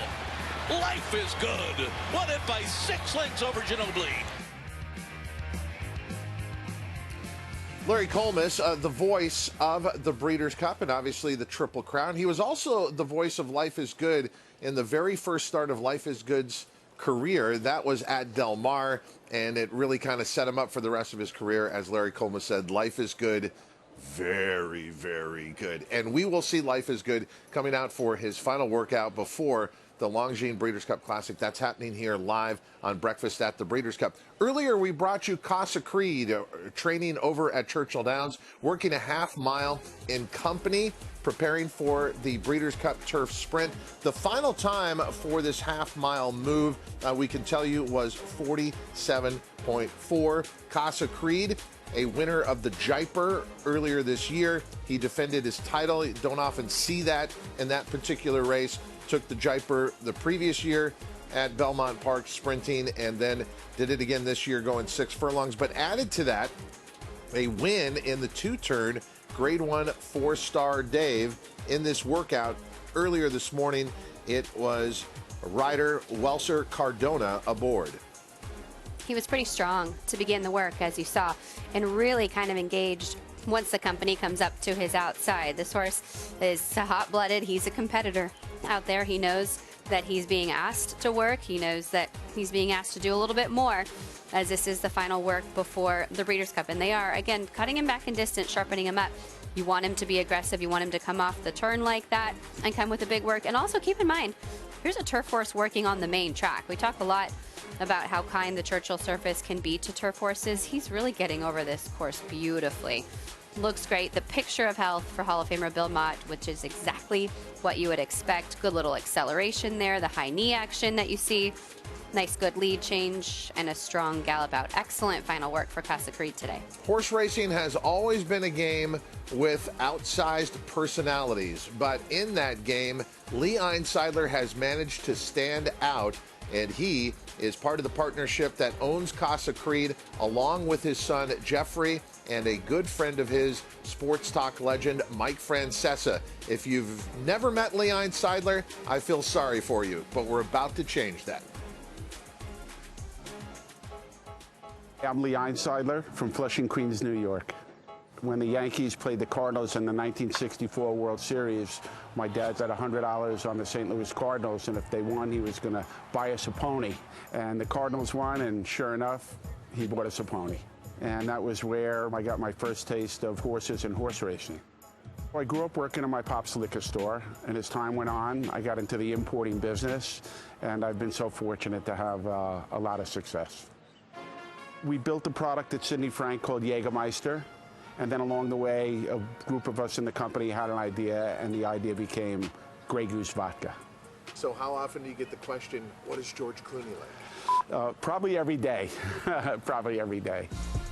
Three amazing guys, Randy Gerber, George Clooney, and Mike Melman, wanted to start a tequila company. They came to see me, and we started Casamigos Tequila. They're brilliant, they're fun, they're terrific to hang out with. George had told me when he was a kid growing up in Augusta, Kentucky, he walked hots at Keeneland. So they're all into the races, and just having a business relationship has become a very special friendship amongst all of us. For me, horse racing is the ultimate great escape from all the trials and tribulations of life. Tragically, Aaron passed away 2 years ago along with his wife. That was and continues to be a heartbreaking situation every day in our lives. But if there's a silver lining in that dark cloud, perhaps it's brought Jeffrey and I closer together. He's become a great handicapper. He loves the game, and we have a really special relationship. My buddy Mike Francesa and I have Casa Creed. I was promoting Grey Goose Vodka on his radio show back in 1997, and that business relationship became a personal friendship when he found out that I had a love of horse racing, and I found out that he had a love of horse racing, and it just morphed from there. Casa Creed is the epitome of a friendly horse. He's just great to be around. You wouldn't know that he's a Grade 1 winning horse. He's more like a pet when you're around him. But when the afternoon comes around and it's time to run, he's shown that he's really, really special and a horse owner's dream come true. Lee, his son Jeffrey, and Mike Francesa will be here at the Breeders' Cup for the Breeders' Cup Turf Sprint as Casa Creed. In fact, that will be a race that you will see here on FanDuel TV and part of Championship Saturday. All the ladies want to know, is George coming? I mean, come on. So I asked Lee about George. By the way, there's a horse out in California called Clooney that ran the other day. He sent that piece that we just showed you there to George, and George is like, excellent. I had a chance to meet him, as you saw in the picture, and that story about George Clooney walking hots here at Keeneland, he remembers how much he made an hour. He said it was like $6, 50 cents an hour. And he said, I was always careful when I went by the sales pavilion when it was sales time. Didn't want to raise my hand too suddenly. Well, now he could afford some Celebrities, horses they're over just here. like us, right? We all walk in there with your hands down, too. We also mentioned Welser Cardona was aboard Casa Creed for that workout over at Churchill Downs. Kate and Bradar are able to catch up with him after. Welser Cardona was aboard Casa Creed for that workout. Tell me first what Casa Creed is like to ride. Oh, he's a very nice horse. It was good that I had the opportunity to race him today. Penny gets on him most of the time, and he went pretty good. He's a nice boy, very comfortable to get to him, you know. It was very nice to get to a pole and everything. You started out first, or a little ahead of your workmate. Was that the plan? And what were you trying to accomplish? Yes, that was the boss told me. Get ahead a little bit, and so when Joe, my coworker, was going to join me with the quarter pole and get together and pass the wire together, and yeah, he was very good. Well, so tell me a little about your history with Bill Mott. How long have you worked for him, and how long have you been getting on horses? I started walking horses. That was 10 years ago. I started walking. I walked for 2 years, and then I became a groom for 1 year, and then I became an exercise rider. So I have 5 years galloping for him. And was it always your goal or dream to be able to be an exercise rider and to be getting on horses?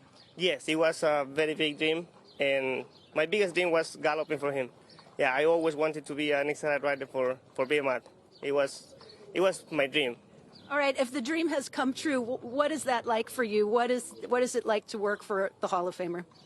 Oh, it's very good. I'm pretty sure a lot of riders will like to gallop for him. You know, he's a very good horseman and very class and everything. He's very nice to work for him. You know. And I'm just curious, is it more stressful now, or is it more exciting that you have the Breeders' Cup coming up? It's exciting. It's very exciting, yeah. I'm sure everybody, every trainer, everybody wait for this races, you know, for these big races, yeah. It's always good to talk to you, and we appreciate your time and wish you good luck with Casa Creed. Hopefully the dream continues. Yes, thank you very much. Thank you. And the boss, Bill Mott, up in Saratoga. He'll be coming back to the Commonwealth very soon.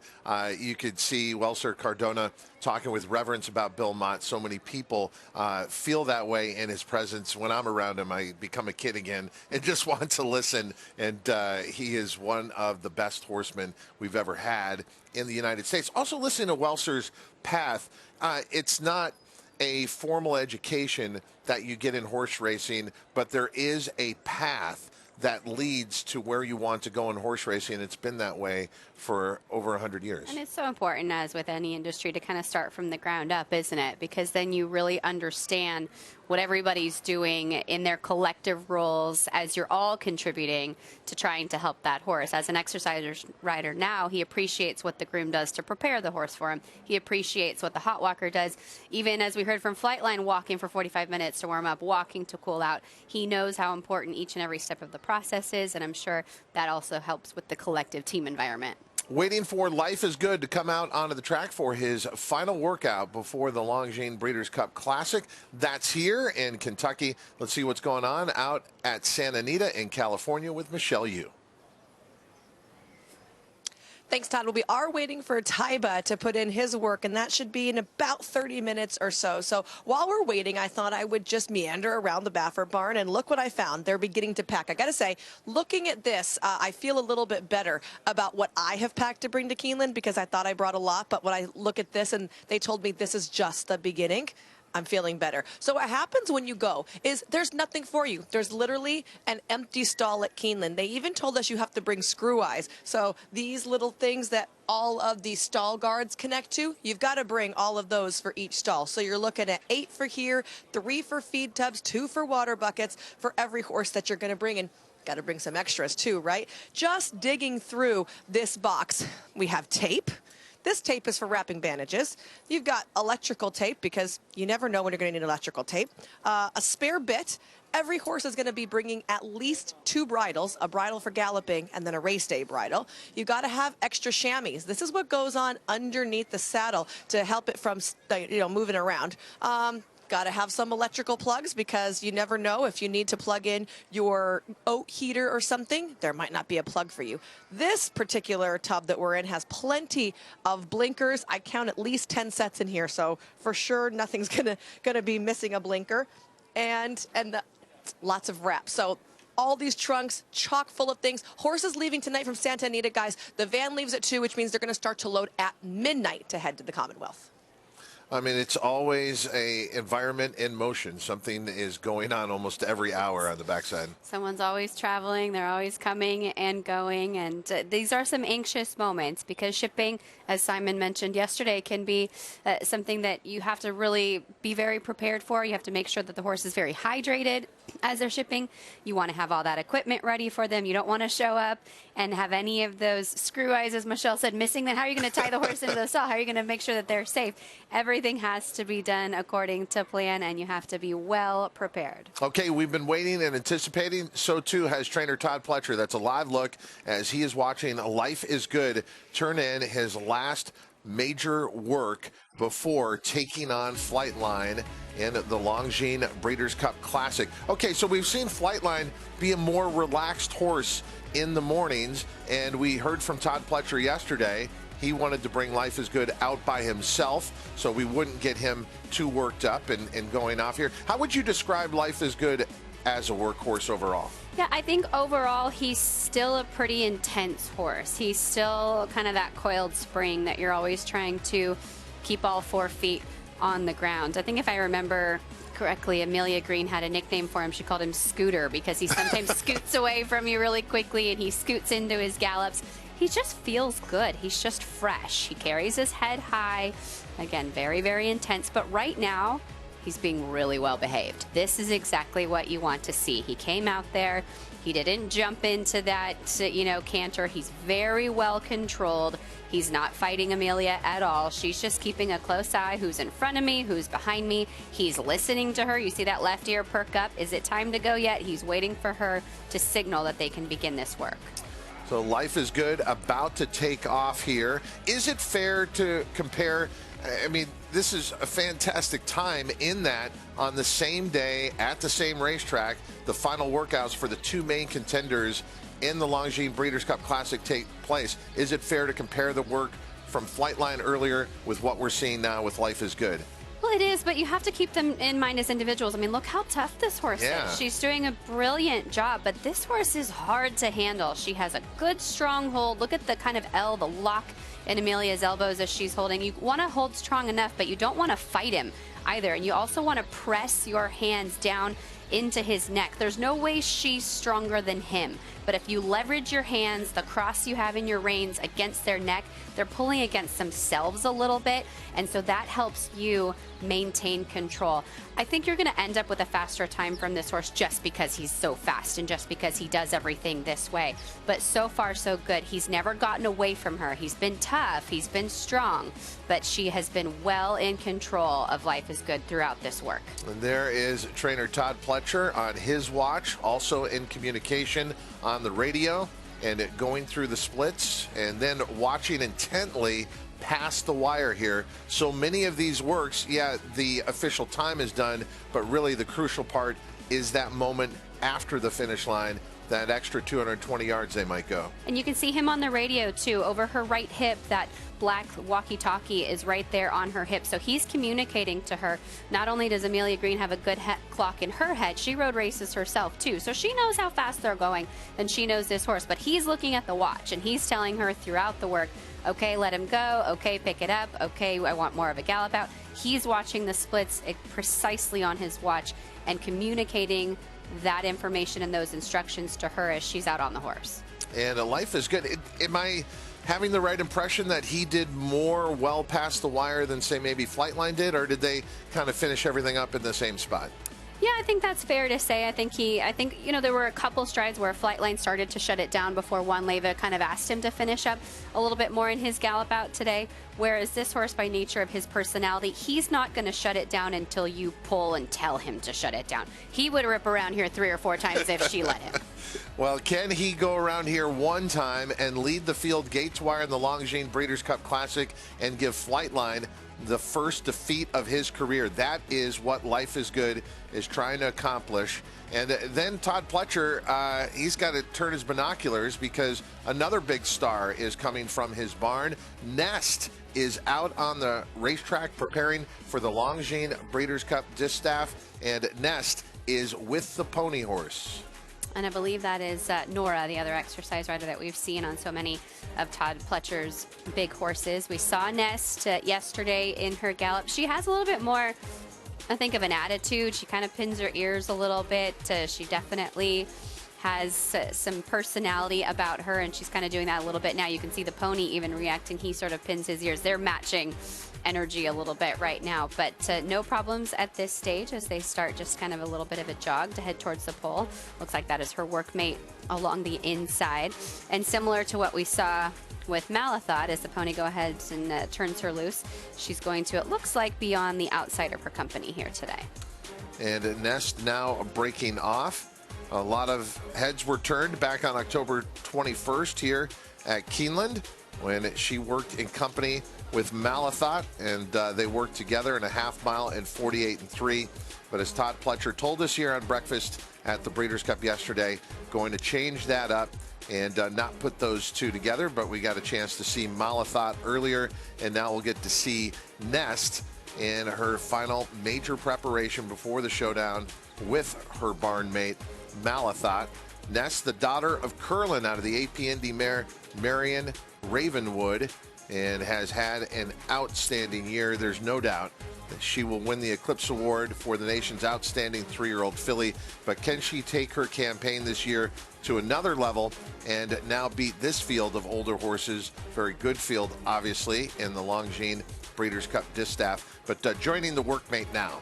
Joining the workmate now, she does kind of jump into the bridle. Take a look at Nora. Really, look how her weight is so far back in her seat. Her heels are slammed forward, as we say, kind of in the dashboard there. She's trying to lean back against that weight and use all the strength that she has to hold her from doing too much too soon. I thought that Nest's work last week was really good, and she was, again, on the outside, having to work a little harder to keep up with that workmate. She comes right up around the outside, and they're both grabbing a hold here. I think the pace setter knows, hey, hold on, we can't go too fast, because, again, at this point, these horses are fit. They're race ready. If you're not fit now, it's too late. You don't want to do too much today and leave your race right out there on the racetrack. She's come back a little bit to her rider. She's a little more kind at this stage as they're finishing up the work. And I noticed last week, to her stamina and to how well she finishes out her races. Remember, she was second in the Belmont. Her gallop out is so strong. You cannot get to the bottom of this filly in here. Watch her pick it up as they finish. And now watch this gallop out. She's never going to come back until they ask her to. She could keep going. This is her biggest strength. Not only her class and her ability, but the way she's able to keep that tempo up and that high cruising speed for such a long time. Well, you mentioned that Belmont Stakes where she was second against the boys. Prior to that, she was second in the Kentucky Oaks. And she is a prime example of how horses can get better when allowed the time to mature. And so late in her 3-year-old season now, she is at peak form, dominating wins in the Coaching Club American Oaks, dominating win in the Grade 1 Alabama, and then beat older horses when facing them for the first time with consummate ease in the Beldame. Nest, one of your favorites. And that's... You know, that's a debatable question. Who do you think does go favored? I don't know. And is it going to be Malathot or Nest? Maybe Malathot just because she's older. Yeah. I mean, Nest is the 3-year-old filly taking on the olders in here. And you look at Malathot's record. She has that big win in the Personal Ensign in the Spinster. She's 3 for 3 here at Keeneland versus Nest 1 for 1 here at Keeneland. I think you might want to lean a little bit that direction, pari-mutually speaking, as far as the bettors go. But there wasn't a whole lot separating them in the work last week. I mean, these two are pretty on par in terms of their ability from what we have seen. I'm also just really struck by Nest's frame, by how big she is, by how long she is, carries her head high. You know, she's just built for distance, and you see that in her performances. Owned by Rapoli Stable and Eclipse Thoroughbred Partners, Nest out on the track live here on Breakfast at the Breeders' Cup. Going into last year's Longines Breeders' Cup Classic, there were high expectations by the connections of Hot Rod Charlie. He was training great, and then the race happened, and it was just kind of a lackluster fourth, but he's doing it again. He's making people take a second look at him for the Longines Breeders' Cup Classic because he is thriving in the mornings. And here is your most recent example. Mr. October, right? He's coming into this time of year. And boy, he's strong in the mornings. His work last week was very, very good. He's confident off that win in the Lucas Classic. He had suffered some tough defeats, and there's a lot of talk about whether or not, he was hanging a little bit in the late stages of those races. Maybe it's a little bit of confidence that he's picked up off of that victory last time out at Churchill Downs. Big effort for him when he did compete here at Keeneland in the Breeders' Cup Juvenile. Let's see as he comes up to his workmate here. I'm going to go ahead and catch this horse pretty easily, listening to the rider, moving well, straightens up as they kind of square up down the lane, and he's going to put this horse away. Again, to the confidence. Let's give him a work maybe that is going to just make him feel good. He knows he's gone past this horse. Lengthen that stride, reach that front foot out to kind of open himself up a little bit. Beautiful work from Hot Rod Charlie. Tap on the shoulder as they hit the wire to keep him going through the gallop out. I like how you see him lower his body too. Yeah. That's where you really see horses that have those gears. It's when they drop and reach and you hit a couple strides. Drop and reach again. You saw that multiple times in this work. Excellent work for Hot Rod Charlie. And it was over this racetrack that he had a huge effort in the Breeders' Cup Juvenile as a 2-year-old. He was second in essential quality at odds of more than 40-1, so we know he likes it here at Keeneland. And I go back to that Whitney over the summer at Saratoga. On the far turn, I thought he was going to be a threat and go on to win. Instead, he had to settle for third behind Life is Good and Happy Saver. But Hot Rod Charlie thriving once again, coming in to the Longines Breeders' Cup Classic. Could he pull off the unthinkable upset over Flightline and a horse like Life is Good, considered the main competition for Flightline? But certainly on looks, Hot Rod Charlie, fantastic here in Lexington, Kentucky. In the middle of all the action, Andy Biancone. Cormac just breezed Ness. Nora, tell me your thoughts about that work. Oh, that was perfect. Very easy. Was she just relaxed, or oops, she's definitely a little spicy post breeze? We can keep jogging if you want. But you thought she felt really good? Oh yeah, she was perfect. Yeah, just what she needed to do. Gotcha.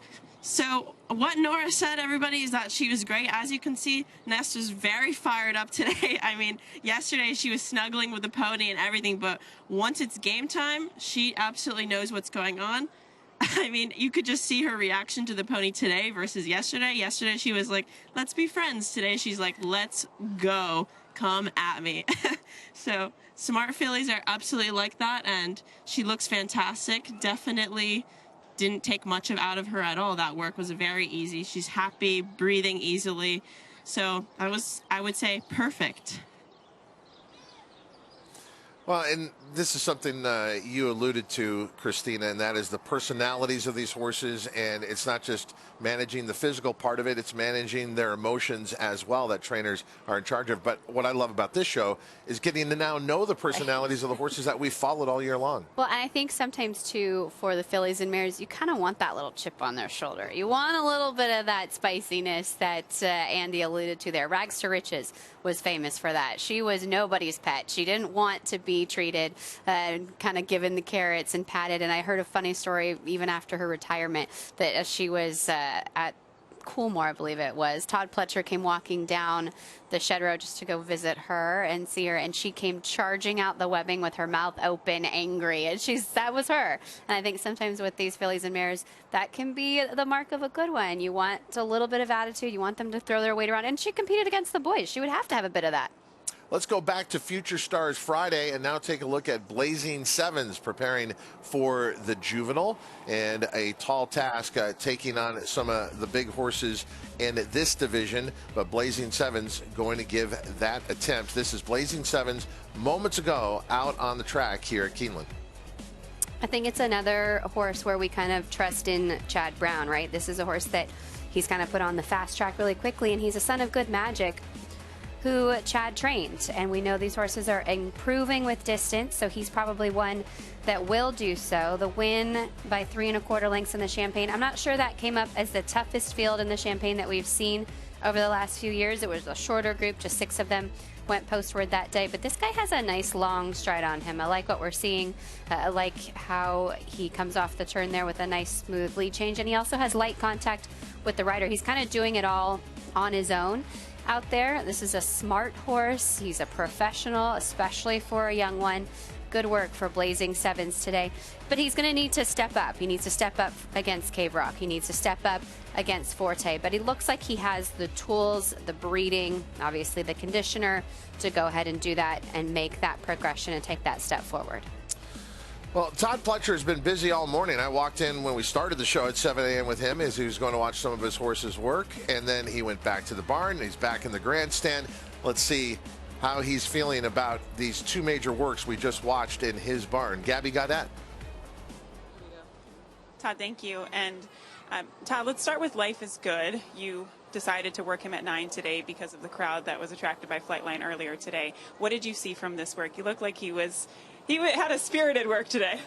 Oh, he always does. I mean, he's a superior workhorse, and yeah, I like the timing of it. We were able to come out here right at 9, get over the track, one of the first ones, if not the first one over the track, and you know, he was handbrake on the whole way, a minute and change, galloped out the mile, 139 and change, and you know, typical of what we've seen from him his whole career.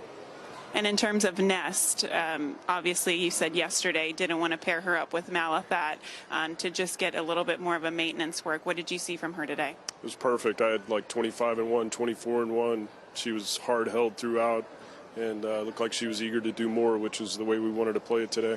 She looked like she was bucking and kicking coming off the track. That's got to be a great sign to see.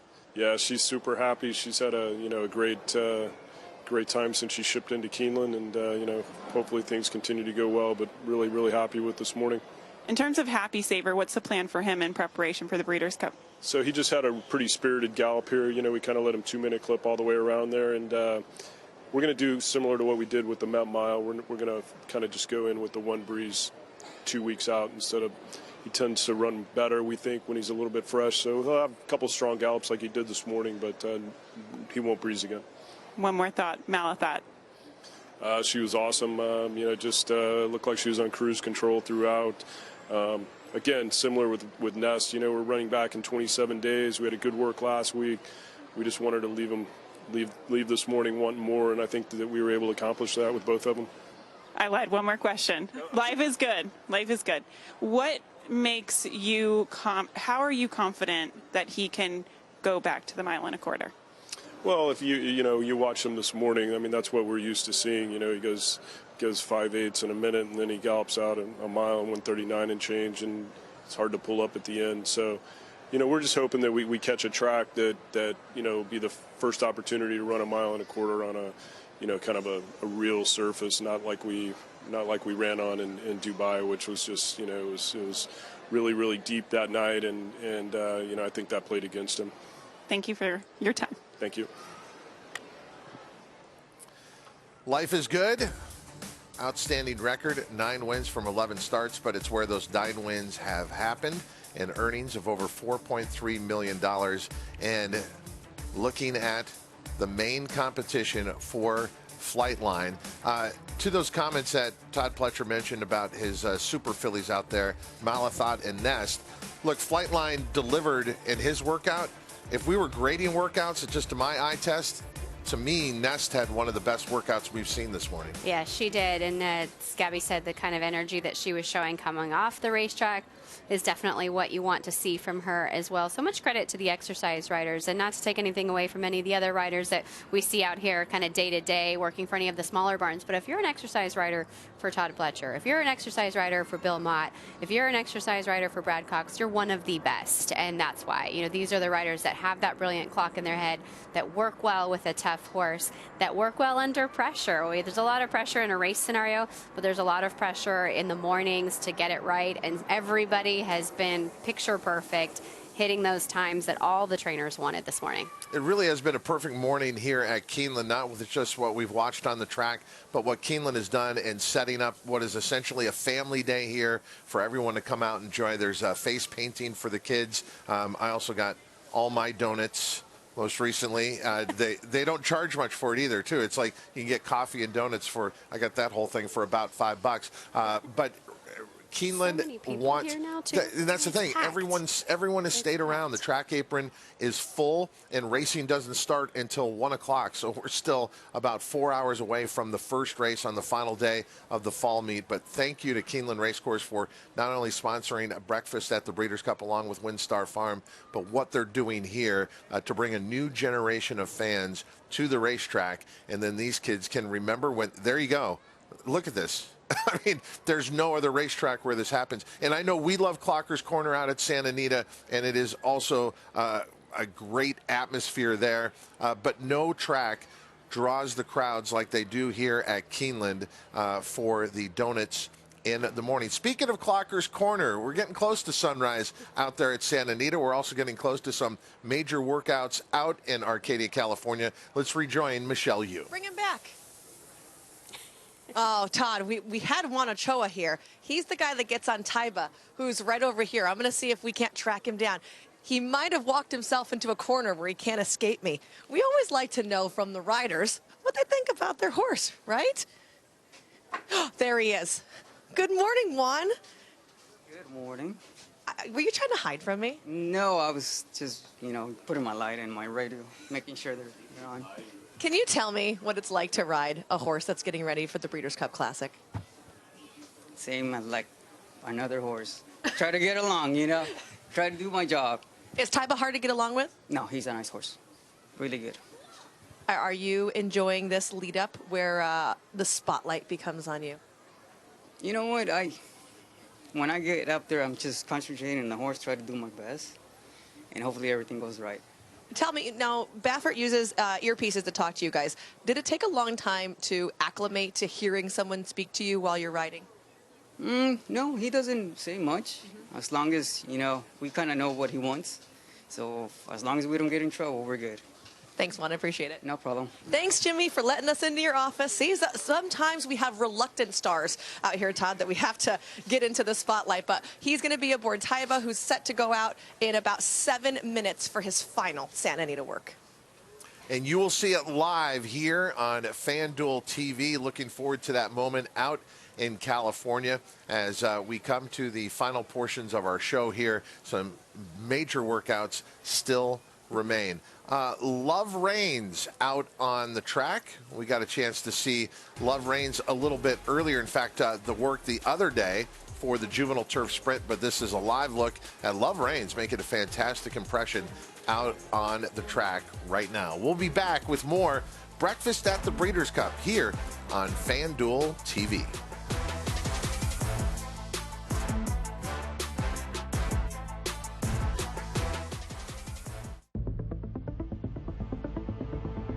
Trade Storm to win the Rico Woodbine Mile. She's going to do it. Simple Verse has won the Ledger.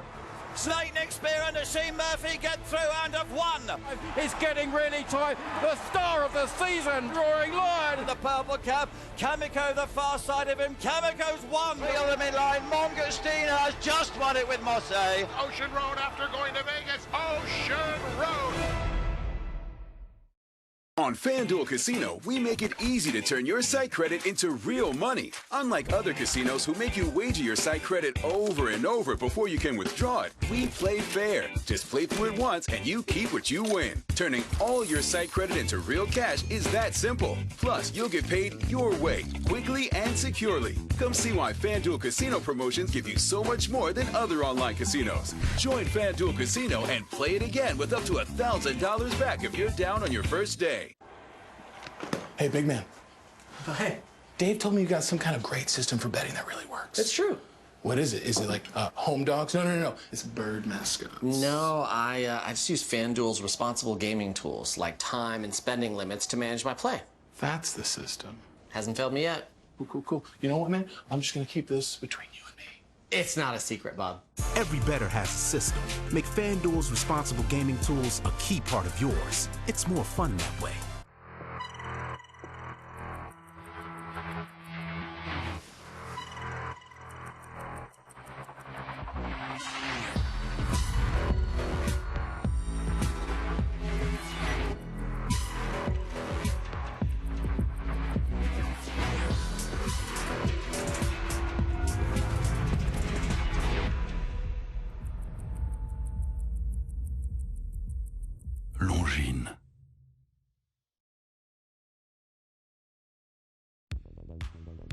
Chase the day with Day Chaser Cocktails, the official ready-to-drink canned cocktail of Breeders' Cup.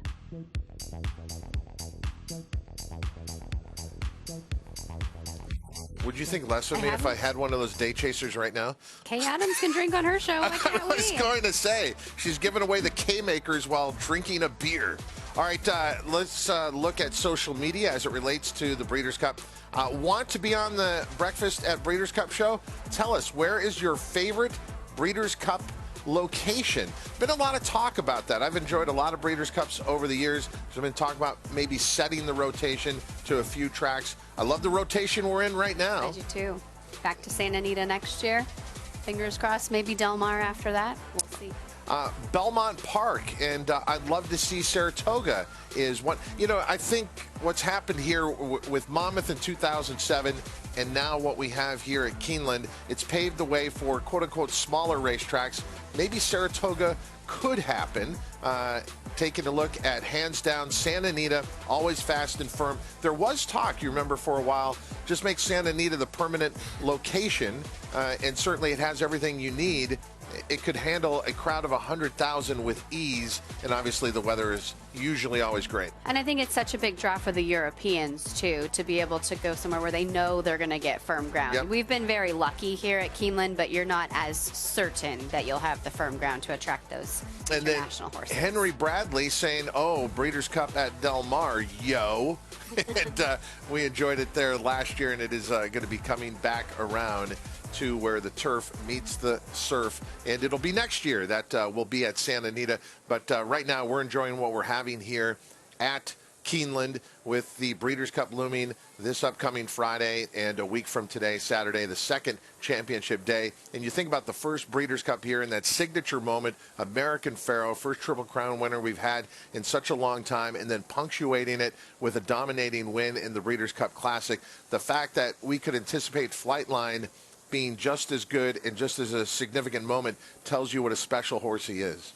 Absolutely. Let's hope that we get to have that big moment again. And it's just going to be so great to welcome the fans back, because 2020 Yes. we were very fortunate to be here and to be able to witness it ourselves working the event.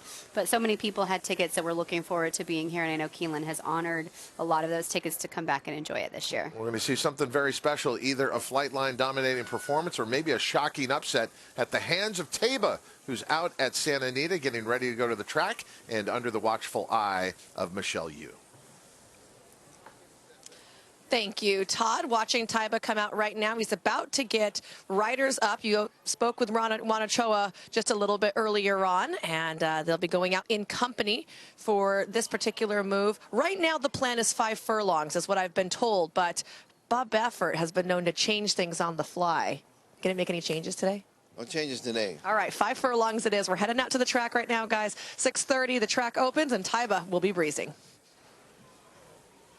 All right, so the very latest from trainer Bob Baffert as well. And you can see the sun trying to peek out there at Santa Anita. And a busy backside in Arcadia, California. And starting to calm down here at Keeneland as most of the major work is done here. There are going to be some significant workouts at Santa Anita once we're done here at the top of our next hour, which would be 10 a.m. Eastern time, so only 7 a.m. in California. So plan on seeing those workouts tomorrow, and one of them will be a horse that has done so much in a short amount of time. We talk about Flightline being a horse that is the signature horse on Saturday. Well, for the FanDuel Breeders' Cup Juvenile, Cave Rock, you look at what he's done in a short amount of time. He is going to be the massive star on Future Stars Friday. So that's a horse that will come out later at Santa Anita. So we'll see that work tomorrow.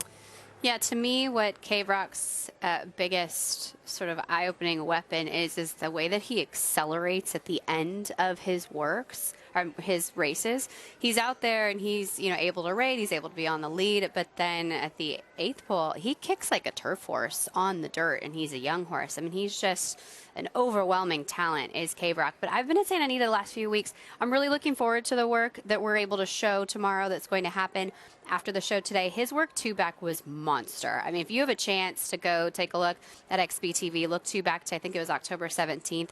That was one of his best works. His work last week, if I'm going to be critical, the gallop out wasn't as strong as we're used to from him. And this is Bob Baffert's program. The gallop out is a big part of his works. So I'm very curious to see what we get from Cave Rock tomorrow. I think a lot of the air gates are a little bit laid back, Todd. I've been around a couple of them. My husband has one in his barn. So it might have just been that this is his personality, and if he wasn't really sent into that gallop out, that's why he kind of came off the bridle a touch. But I want to see if they correct that in the work today, and if that's what we're able to show you tomorrow. Christina, you bring up an important point that I don't think we talk often enough on the show. It's one workout. In most cases, we're not going to probably see two workouts, but if we do, that's still just two snapshots in time. These horses, in the case of Flightline, as we talked about, 5 workouts leaning to the Longines Breeders' Cup Classic. So you can have an off morning. It's not always going to be great. Some horses just don't feel it like the rest of us when we get up in the morning. That could not be said for the work today by Flightline. It was fantastic. Flightline coming out on to the track. If you didn't see it with us earlier, the sun was just starting to come up, and Juan Leyva aboard wearing the blinker you could see on the helmet, so we could see Flightline all the way around. Taking flight this morning, finishing touches on one of the world's most exciting horses. One of my favorite stories from the last couple of weeks was listening to Bill Farish talk about how he got a phone call after the TVG Pacific Classic, and just a few days before Her Majesty the Queen passed away, she called to talk about Flightline.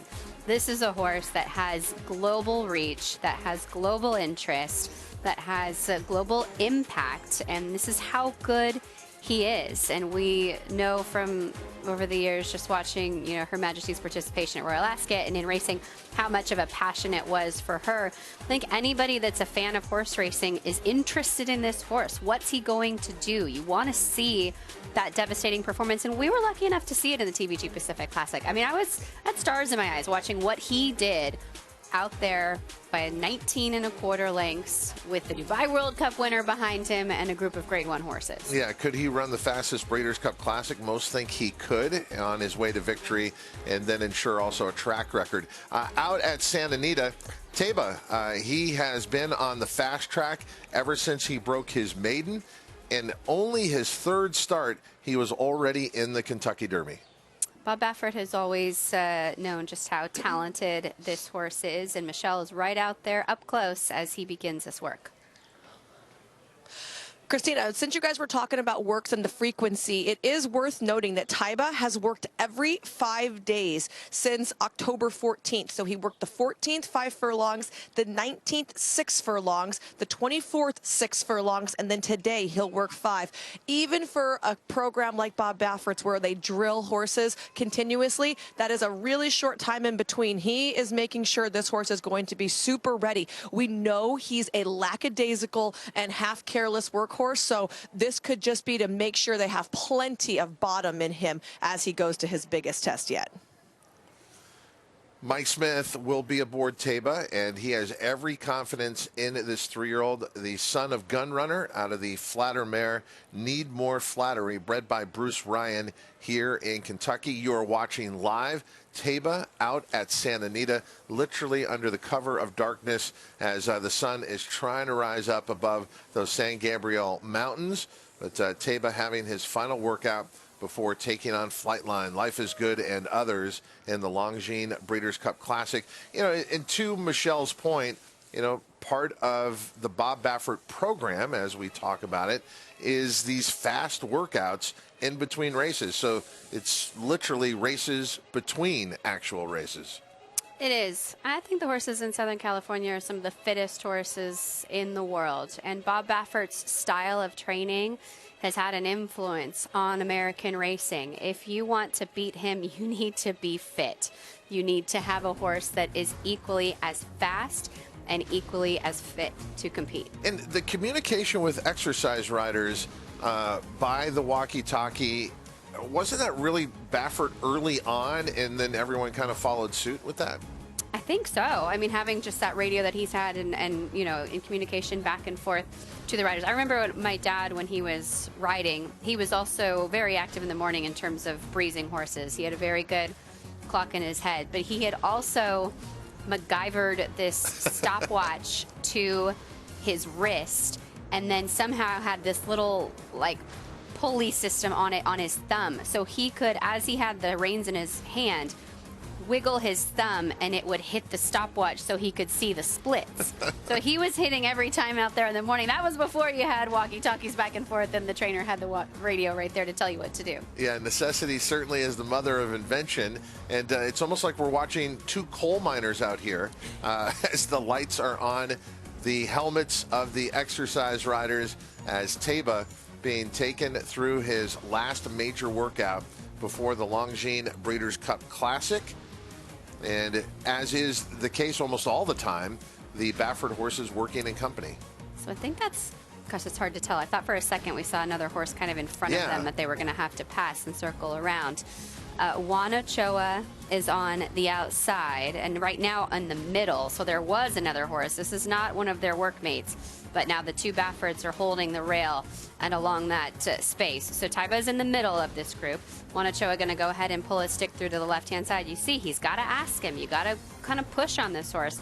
Ask him for his best. Michelle noted, and this has been Taiba from the beginning. He's not a brilliant workhorse. He doesn't do much more than you ask him to do. But he has that long stride, and he really kind of, with each stride, covers more ground and gets a little better. Good gallop out here, strong gallop out, keeping him going.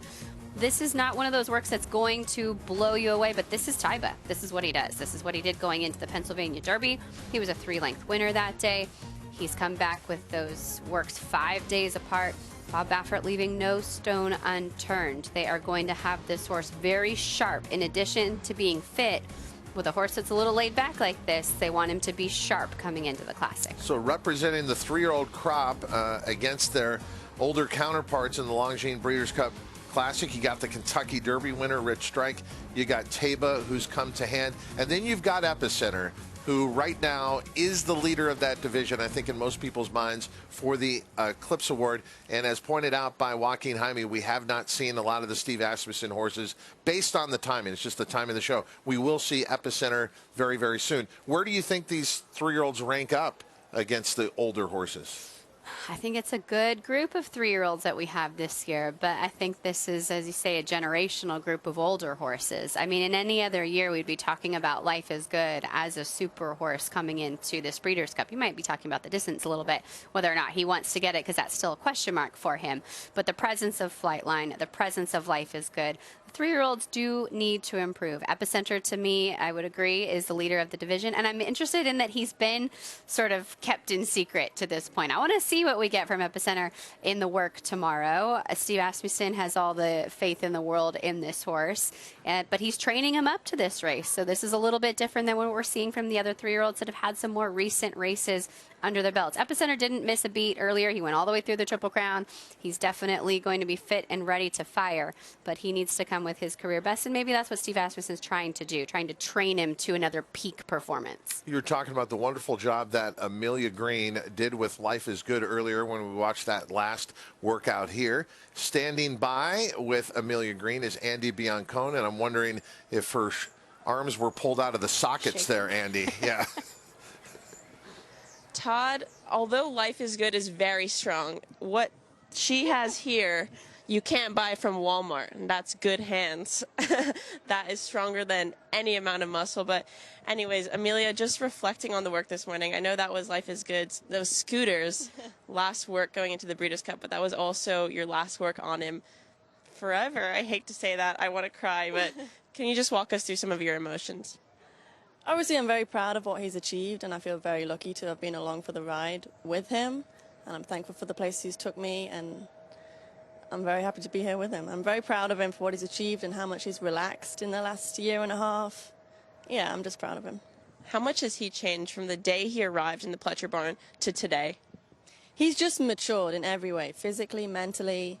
He knows his job, he loves his job, but at the same time now he'll listen to you and you can kindly persuade him to do what you want to do. But he's a lot more relaxed now, and whatever you ask him to do, he'll do it. What has been your favorite moment with him? Just the whole ride, the places he's took us, the races he's won, just everything about him. I know you don't like to take a lot of credit, but you've done an incredible job with that horse, Scooter. I mean, from the day he came to who he is today, just a completely 180 all around, incredible horse. Fantastic job to you, Amelia. Thank you, Andy. Appreciate it. And Christina, it's getting overlooked now because we're further in his career, but you know, this horse started with Bob Baffert and then has been on a different journey with trainer Todd Pletcher. And you look at the two losses, as Todd explained, Dubai World Cup was a total toss-out because of the track. But the other loss was second to Jackie's Warrior when he first came to the barn, had not raced from March until August, and he almost beat Jackie's Warrior in what was an unreal race in the Allen Jerkins. Life is good. What an accomplishment, and what a great job by Team Pletcher. Great job, indeed. And I think one of the things about him that I find most interesting is you probably could have put him in a number of different divisions, and he would have been equally as talented. If they wanted him to be a sprinter, he would have been one of the favorites for the sprint. They ran him in the dirt mile, and he ran him off their feet. Now we're stretching him in the classic. This is a horse moving forward into his next career to be very excited about as a stallion, because he has shown his versatility and his class to be brilliant at different distances. That's very unique, and we have it with Life is Good. Again, congratulations to WinStar Farm and China Horse Club. No matter how this turns out in the Longines Breeders' Cup Classic, Life is Good has had a remarkable career and has been a pleasure to watch on the track. And again, congratulations to the entire team for what they've done throughout the career of Life is Good. Looking forward to that matchup in the Longines Breeders' Cup Classic on Breeders' Cup Saturday, as we have 9 championship races then. But it will all start with Future Stars Friday with 5 championship races here at Keeneland Racecourse, and we will have all the latest information for you here on Breakfast at the Breeders' Cup and on FanDuel TV. Let's check in with Joaquin Jaime. Yeah, Todd, good morning. As we're winding down and getting to 10 o'clock out here on the East Coast, when we come back, we're going to start looking at the 2-year-olds on Future Stars Friday. One of those 2-year-olds is going to be working on the turf coming up in just a little bit at 10 a.m., and that is going to be the undefeated Iowa bred in Tyler's Tribe. So we're going to step away for a break here on FanDuel TV, but you're going to want to stay with us. When we come back, we're going to tell you the emotional and courageous story on who Tyler's Tribe is named after.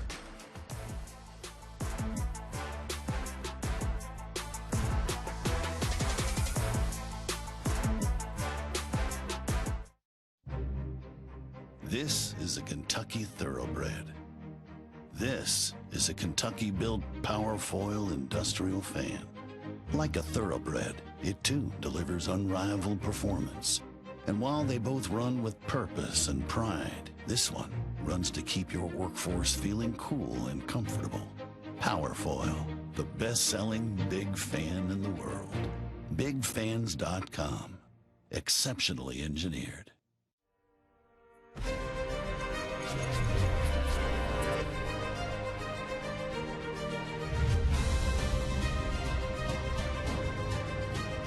$1,400,000, $2,300,000.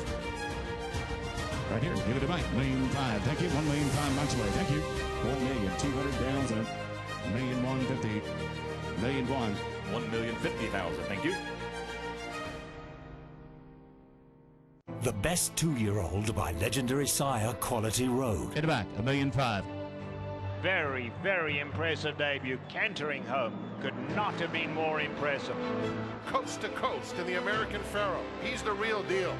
Undefeated and unchallenged at 2. He's just too good. He wins the Breeders' Cup Juvenile. Corniche, the newest champion to Coolmore, America.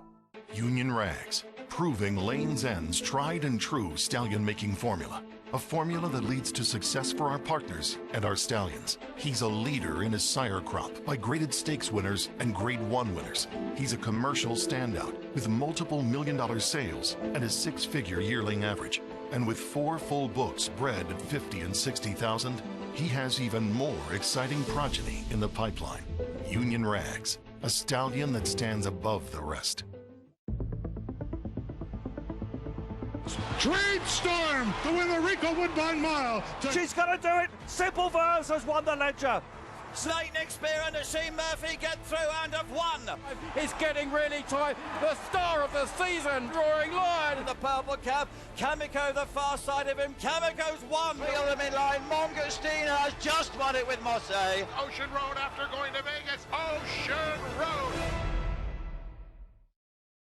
This proven son of Giant's Causeway has sired 7 millionaires. With over 10% stakes performers, his recent top runners include Tarabi, placed in the Grade 1 Spinaway and Breeders' Cup Juvenile Fillies, Grade 2 winner Plum Ali, plus these standout performers.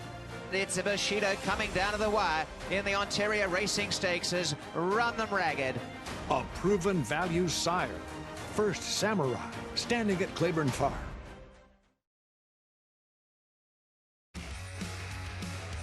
FanDuel TV's Breakfast at the Breeders' Cup is presented by WinStar Farm and by Keeneland. They arrive at the top of the stretch. So Tyler's Tribe doing it nicely thus far, but Palace Guard running hard, trying to make up some ground, still 5 lengths away. Big Luke is moved into third from the back of the pack, but it's all Tyler's Tribe. Tyler's Tribe just cantering past the 16th pole. He's a 6-length winner of the Iowa Cradle.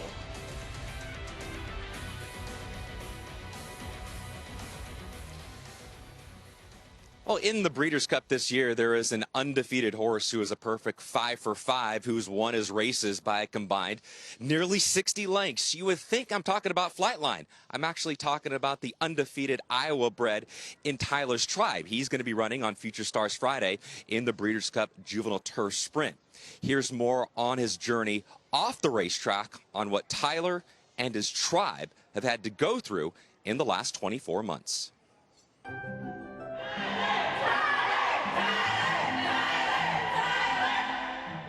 I'm Tyler's older brother. And I'm Tyler's cousin. We're part of Tyler's Tribe. I'm Tyler's little brother. I'm part of Tyler's Tribe. I'm Tyler's cousin. I'm part of Tyler's Tribe. We are Tyler's Tribe!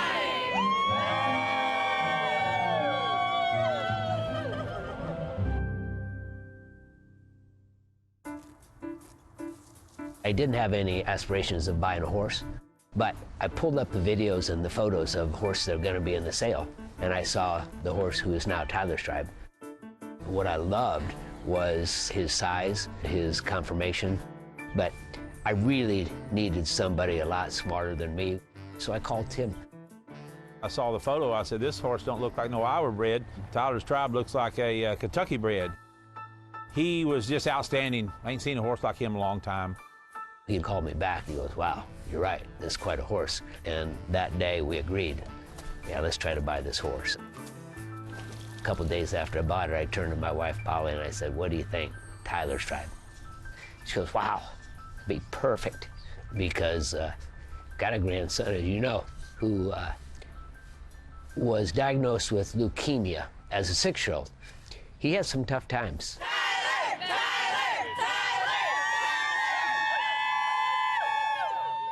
Ring this bell 3 times well. It's told to clearly say, my treatment's done, this course is run, and I am on my way.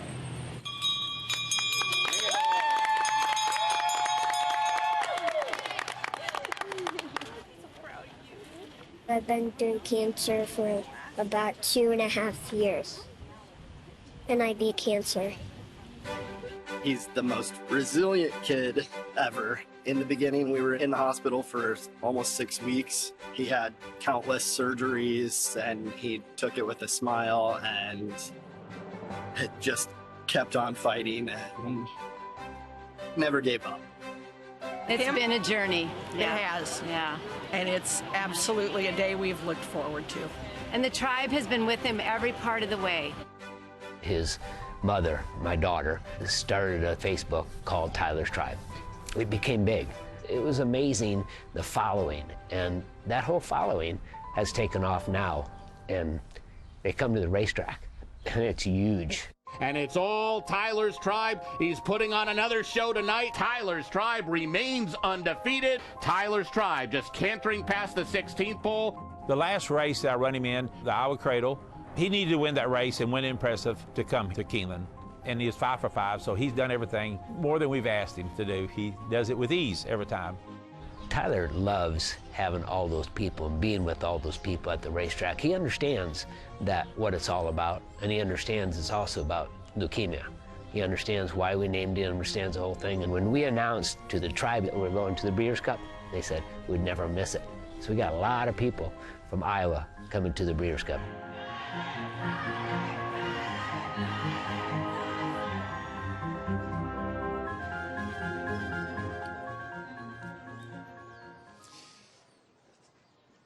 And Tyler was receiving his treatment at the Stead Family Children's Hospital in Iowa. It's actually right next to Kinnick Stadium, where the football team plays, where the Buckeyes play. And one of the new traditions in college football, one of the great new traditions in college football, is where everybody in the football stadium in Kinnick Stadium turn to the children at the Children's Hospital. They look up out the glass windows and they waved all the children in the hospital on the 12th floor. Well, unfortunately, Tyler wasn't able to have that Buckeye tradition because it was during more intense COVID protocols at the time when he was going through his treatment there at the Stead Family Children's Hospital.